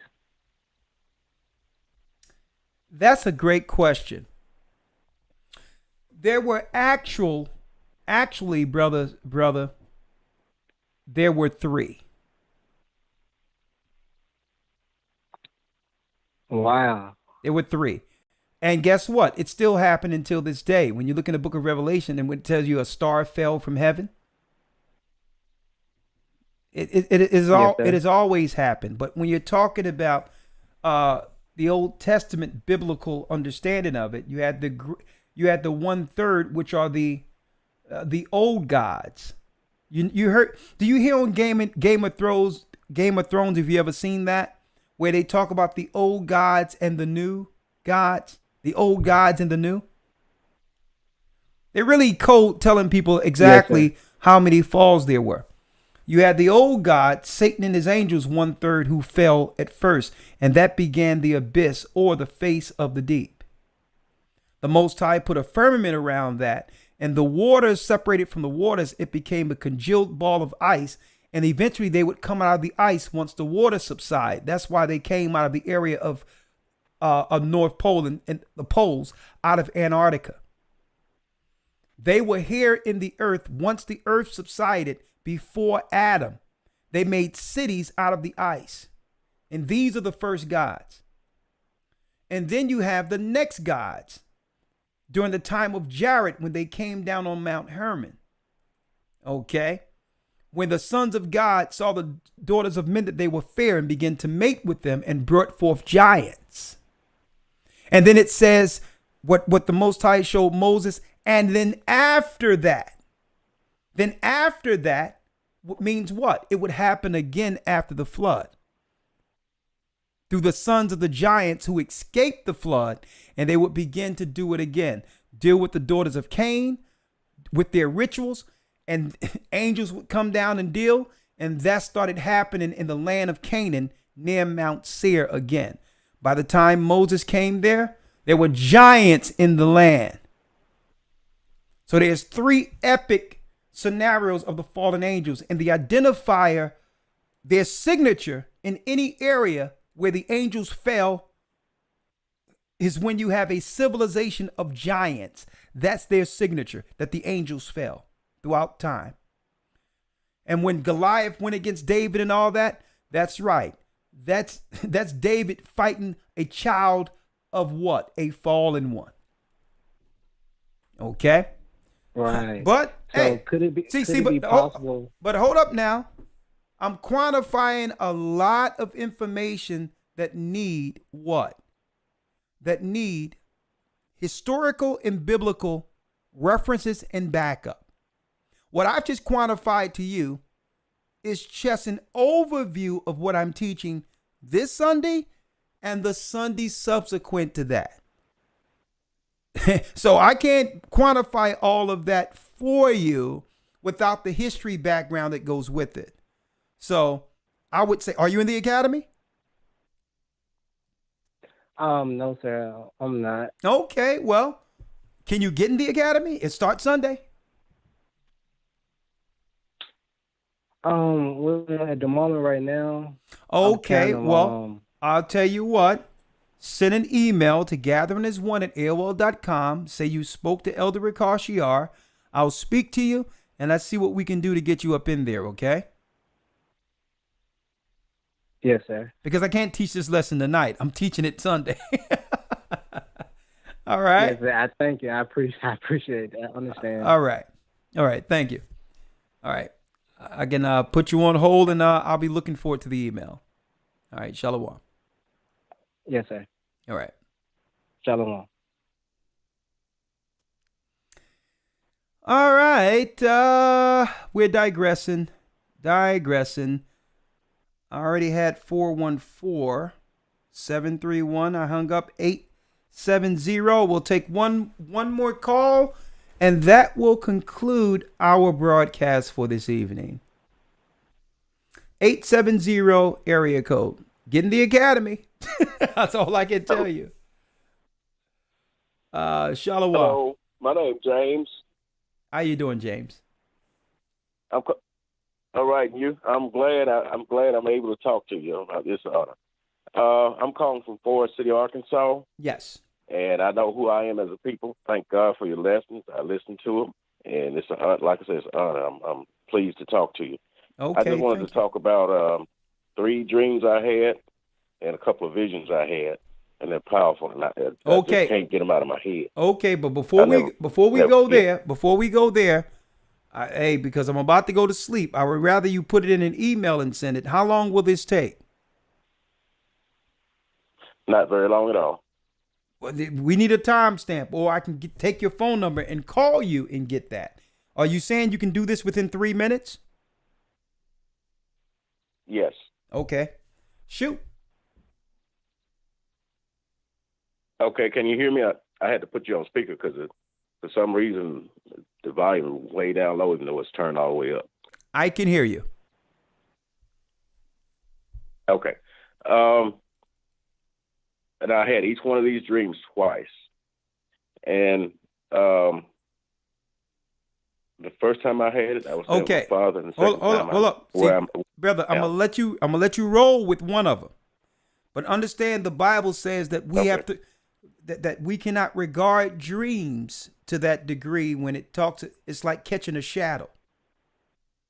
If it be not sent from the Most High, don't regard them, because sometimes dreams are made from your subconscious, from the things that you're dealing with.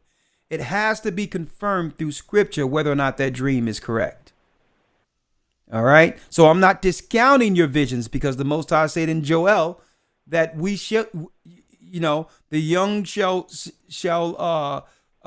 see visions, and even the women shall dream dreams, right? That there will be people dreaming and getting insight to Bible prophecy. And it says, if it be not sent from God, don't regard them, which means if I can't go into the scriptures to confirm that this is going to happen according to God's word, I can't regard it. I'll give you one of them. Give me one of them, and the rest I can probably call you and we can talk about that. I have to be careful because I don't want a lot of people. Listen, I like to set a precedent because I know how our people are with dreams. The Most I give them to me too.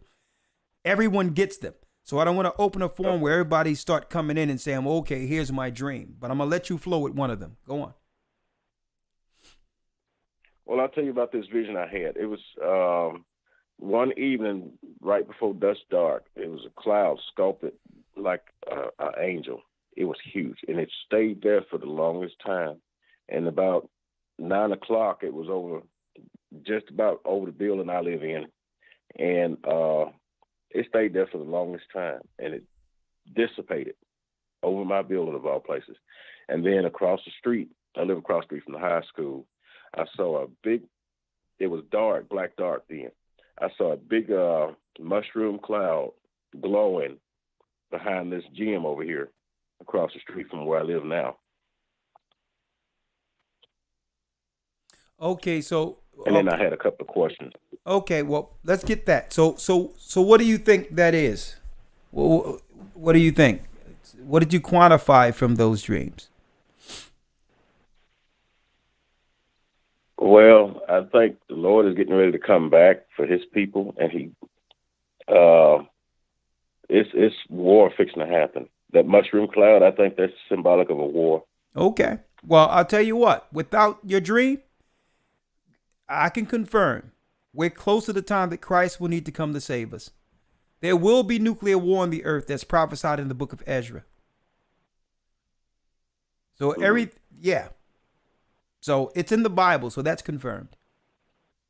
But you have to understand that the Most High is bound by His word. You have to understand the chronology. Mm-hmm. You have to understand the chronology of these events, which means none of that what you just mentioned can happen until the war with Iran happens first. And that's going to happen. Mm-hmm. So if anything, when the Most High send you a dream showing you a vision of a return, that's a personal dream that's telling you that if something isn't right, it's time for you to fix that. That's a sign for you to repent and get in order in preparation for Christ's return. Everything you said, it's in the Bible. It's coming. But there's a reason why the Most High gave it to you. And listen, the whole deal is I'm a teacher. I edify. That was an actual vision. Okay, I understand, but listen to what I'm saying.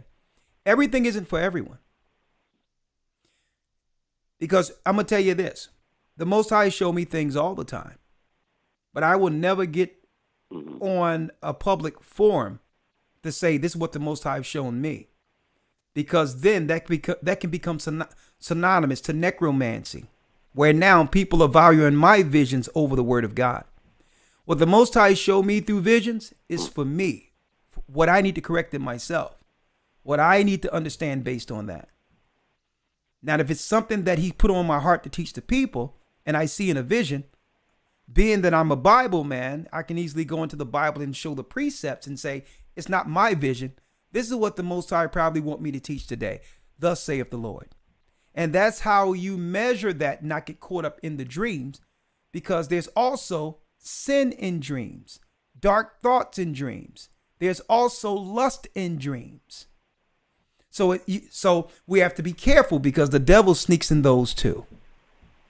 The greatest discerner within dreams is the word filtering our hearts. We were shaped in iniquity, and sometimes the iniquity show up. That's why I'm careful not to regard dreams. Your dreams, brother, are for you. Okay? Okay. All right. And I got a question. Yes. I was told I was born with a veil over my head, not the medical term. No. Spiritual term. Let me tell you, that was a witch or a demon who told you that. Okay? That's old witchcraft talk. Okay?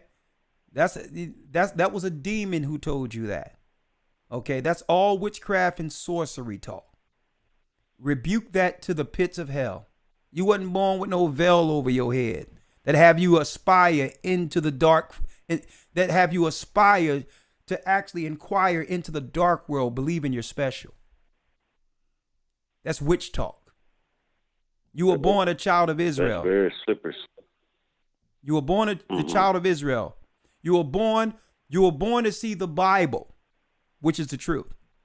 Rip that veil they're talking about, and we need to stop that superstition witchcraft talk.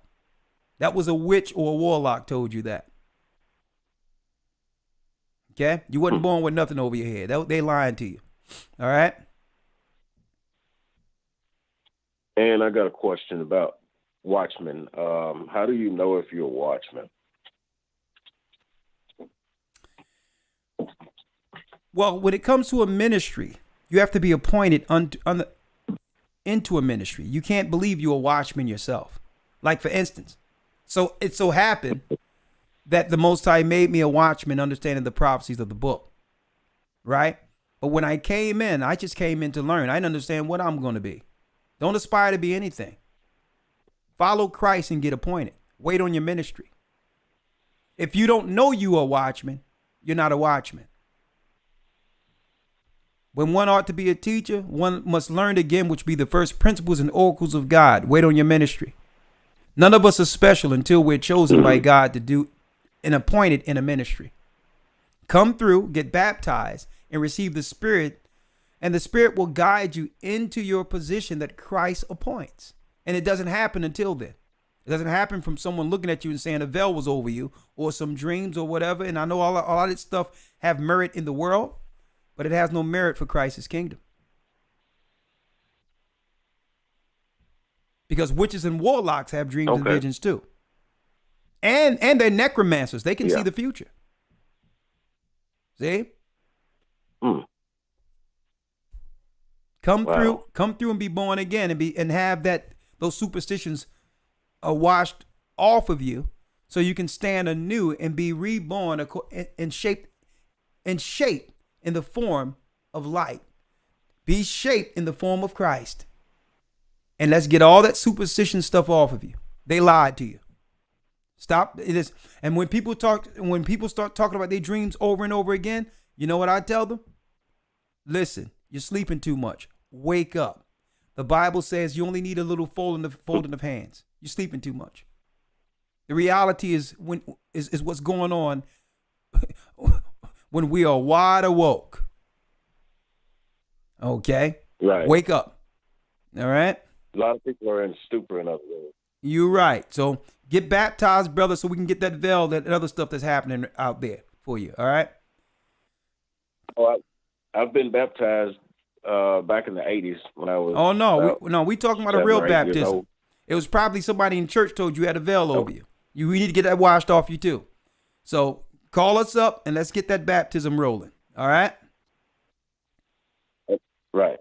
All right. Bless you, man. I'm going to put you on hold. Thank you. You're welcome. Last call for this evening, 725 area code. Shalom, Elder. I had a question. Can you hear me? Yes. How are you? Hello? Yes, I can hear you. I'm doing good. What about yourself, Elder? Hey, I'm blessed. Hey, brother, listen. I'm stronger than ever. And that's a blessing. Oh, that's a blessing. I don't know if it's any relay. I don't know if it's any relay on your end or delay on my end or whatever the case may be, but excuse me if we interrupt each other. Okay. It's a little delay. It's okay. But go on. Okay. All right, for sure. So one of your services, you were talking about ivermectin for those of whom who already took the shot in ignorance or whatever the case may be. You are violating everything that's going to keep us. You are trying to stop us from broadcasting here. We don't talk about that stuff here on YouTube. Okay. Are you one of the Patreon members? Absolutely. Call me this Friday and we'll talk about that there. You have all types of bots and sentinels coming here to try to strike this page. You start talking about, I said, get this drug and do that. Oh, no. Nah, this page, many people look forward to hearing the word and the understanding and the direction on this page, and we're not going to be taken down through a technicality. So hold that till Friday. Yes, sir. All right? All right. All right. Well, thank you, my brother. All right. Shalom, man. Shalom. Yes, sir. Well, brothers and sisters, that concludes our broadcast for this evening. That concludes that. I thank you for being loyal followers of the Gathering of Christ Church. Please make sure, if you haven't already, go to historytimes.org and enroll. Thank you, Elder Dell in Iraq, for actually monitoring our chat. There's a lot of things going on. I see y'all put a lot of people in timeout and gigabyte land. Thank you for that, elders, for having my back always and looking out for the church. You know I love you all, you elders who work. Elder Lawyer, you know how I feel about you. And all the wives and family and sisters who are doing the work continually to assist us in this work we have in Christ. We thank you all for your support. Go to historytimes.org. If you love what you've seen tonight, this is the tip of the iceberg. I tell you this right now, it's only the tip of the iceberg. Get into historytimes.org and get in for the creation of the universe. The creation of the universe. Okay. I think I have one more call. 202. Last call. Yes, hi. How you doing? This is Christina. Hi, Christina. Hi, Elder. Hi. I had a question real quick. How do we know how much time we have left in captivity or Babylon? If are you in the academy? I've been guessing. No, I've never been in the academy, but I've been studying with you for 8 years. Okay. And, all right. Well, let me answer the question. Yeah. In the academy, I'm going to be breaking down. Okay. I'm going to be breaking down, listen to me clearly, the secrets of the times to show you how many jubilees from the time that Christ was born that we would have, which is the end of days, starting with Christ's birth. We're in what you would call the time and the divided of times, which is 1,750 years from the time Christ's birth, his return would be. Listen to me clearly. We are not in the year 2022. That's alive from the pits of hell. We're not even in the year 1800.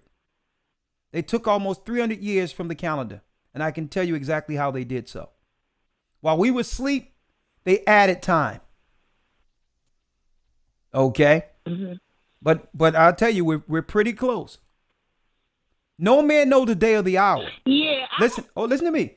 No man know the day of the hour. Okay. No man know the day of the hour. But absolutely, they talking about 2050 and all that, 2050. Let me tell you, the calculations that I have is well before that. So, yeah, me too. So, but even if we knew the time, because the devil know the time, if Christ didn't come back, he had to cut the time short, lest no flesh be saved. But for the elect's sake, the time is short. So there is a time that was given to the wicked to rule this earth for a specific time that Christ will cut short. Okay, I can't go into that now because I would need proof, data, and all of that. And we have to understand that everything isn't for everyone. Okay, there's things we say publicly, and there's things that we have to operate within the work itself. All right, so right. So I'm not gonna say what I wanted to say, but okay. Okay, so let's do this. Sister, get in the academy, and I'll share some of that over there. It's up to you. Okay, they said, did you have to be baptized to be in the academy or no? You do not have to be baptized to be in the academy. Yeah, because I'm from the DC body and I've been having a lot of problems with baptism. I didn't even get baptized yet. I've been studying for like 9 years with you. Okay, well that's a problem. Did you ask to be baptized?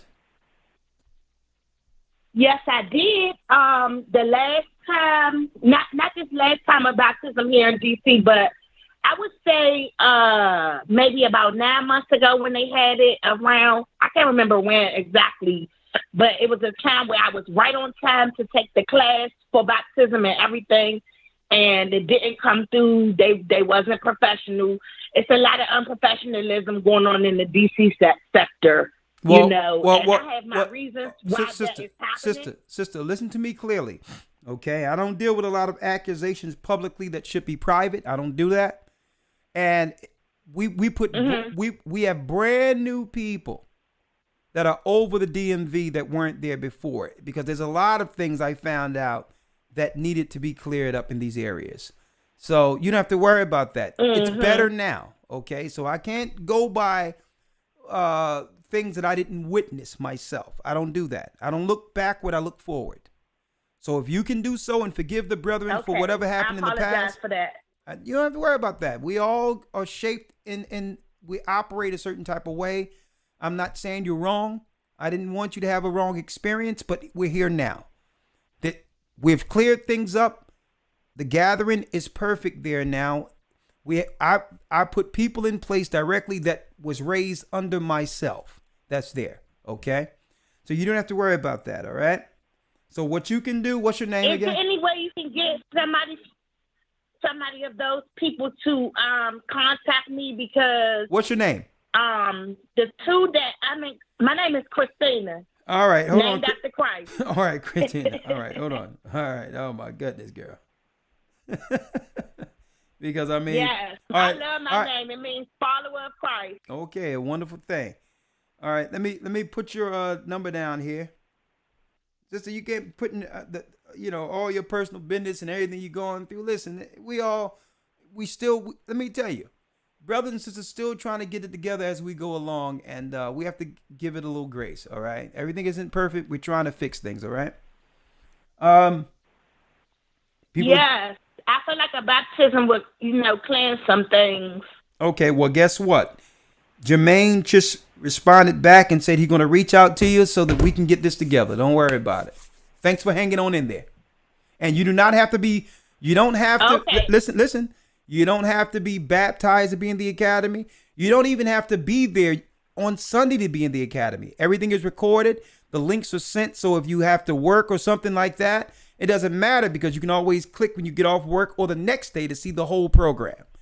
So there's no reason why you shouldn't participate. And I'm talking about everyone. And backed by popular demand, you can actually download the information and have on your device to see it at any time you would like. We stopped that for a while, but backed by popular demand, you can actually download it even if you're not there. You don't have to wake up Sunday. Get up whenever you get up on Sunday and see it, when you can. Download it, and now you have it on your own device to be able to see it at will. Okay, so historytimes.org. Okay, All right. Well, I'll be inquiring about a class in October. Okay, it's up to you. Well, it start this week. All right. This is the first week. October, you're going to be far into the academy. That's up to you. All right. But go to historytimes.org. Oh, okay. No, I mean, for the next one, whenever the next one is, because I can't do this one because I'm moving and stuff. So, sister, is at your discretion. Jermaine is going to call. Matter of fact, Jermaine is going to call you and we'll work it out. All right. Either way, with or without the academy, come on through and be a part of the body. Okay. Okay. Thank you. All right. I am tired. All right. It's time to go to sleep. May the Most High be with you. Stay prayed up. Sin not. We will soon see Zion. Thank you for using Blog Talk Radio. Thank you, Elder Lawyer. I really appreciate you. Get some rest. And stay prayed up, brothers and sisters. We're close. Okay. Stay close. Stay close. Stay woke. All right. I'm Elder Ricard Shaw of the Gathering of Christ Church. I thank you for participating in this particular broadcast this evening. Share it, like, share, subscribe, because we're under a shadow ban. Check to make sure YouTube hasn't unsubscribed you, because they are unsubscribing people from our channel. In the darkness in the cover of night while we're asleep. All right, so check and make sure you're still subscribed to the channel, because there's a lot coming. There's going to be a lot of events coming between now and the election. Be ready for them to do a big event where black people are going to be where the letter group and others are going to try to get our people up in arms to go out and riot and all this old stuff because something else happened to a black person. Do not fall for it. Okay? Do not fall for it. Do not get politically triggered before an election. What have we learned throughout all of this? They get us to come out, and then after these people are voted in, they forget you. All right? So don't go for the political, racial trigger they'll use. Okay? Don't go for it. All right? We're going to have GOCC Media going all the time. So make sure you go to GOCC Media and YouTube and subscribe so that you can meet the other brothers and the elders and others throughout the four corners of the earth who will be bringing forth spiritual content that keeps us focused on the direction of this church towards Christ's kingdom. All right. Make sure if you haven't joined Patreon, go to Patreon.com/AGathering144 and join us there. Content that cannot be seen here. Usually we do it there. That's right. Saturday, the spirit of Cain taught right here on the Sabbath. You don't want to miss that before we go into the Hebrew Bible Academy week 1. Week 1, and you know what that is. Boom. The creation of the universe. I'm Elder Ricard. Good night. And keep in mind, we're the Israelites and we're back. The Most High is calling back Israel. Shalom.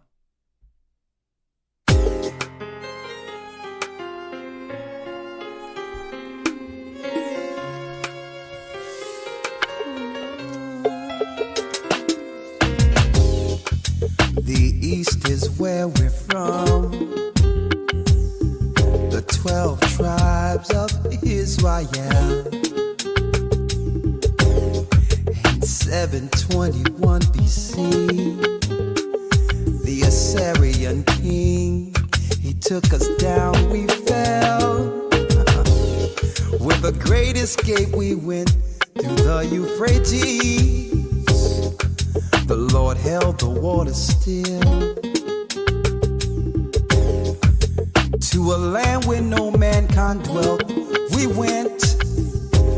The 12 tribes of Israel. So we be Manasseh, the Cubans, Ephraim from Puerto Rico, Naphtali from the Isles of Hawaii.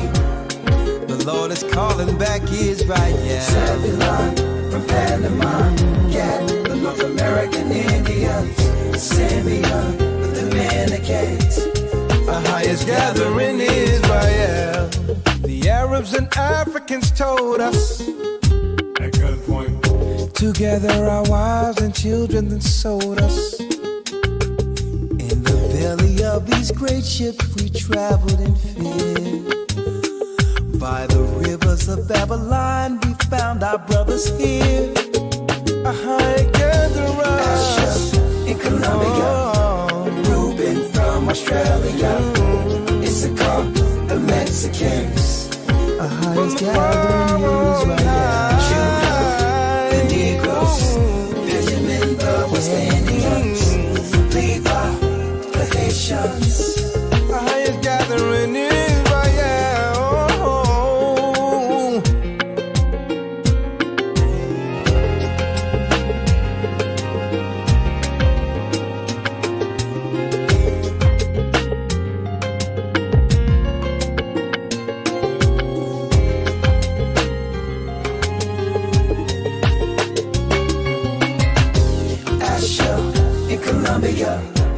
Reuben from Australia, Issachar, the Mexicans.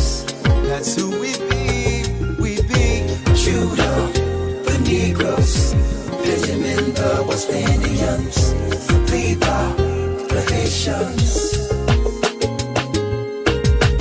Manasseh, the Cubans, Ephraim from Puerto Rico, Naphtali from the Isles of Hawaii.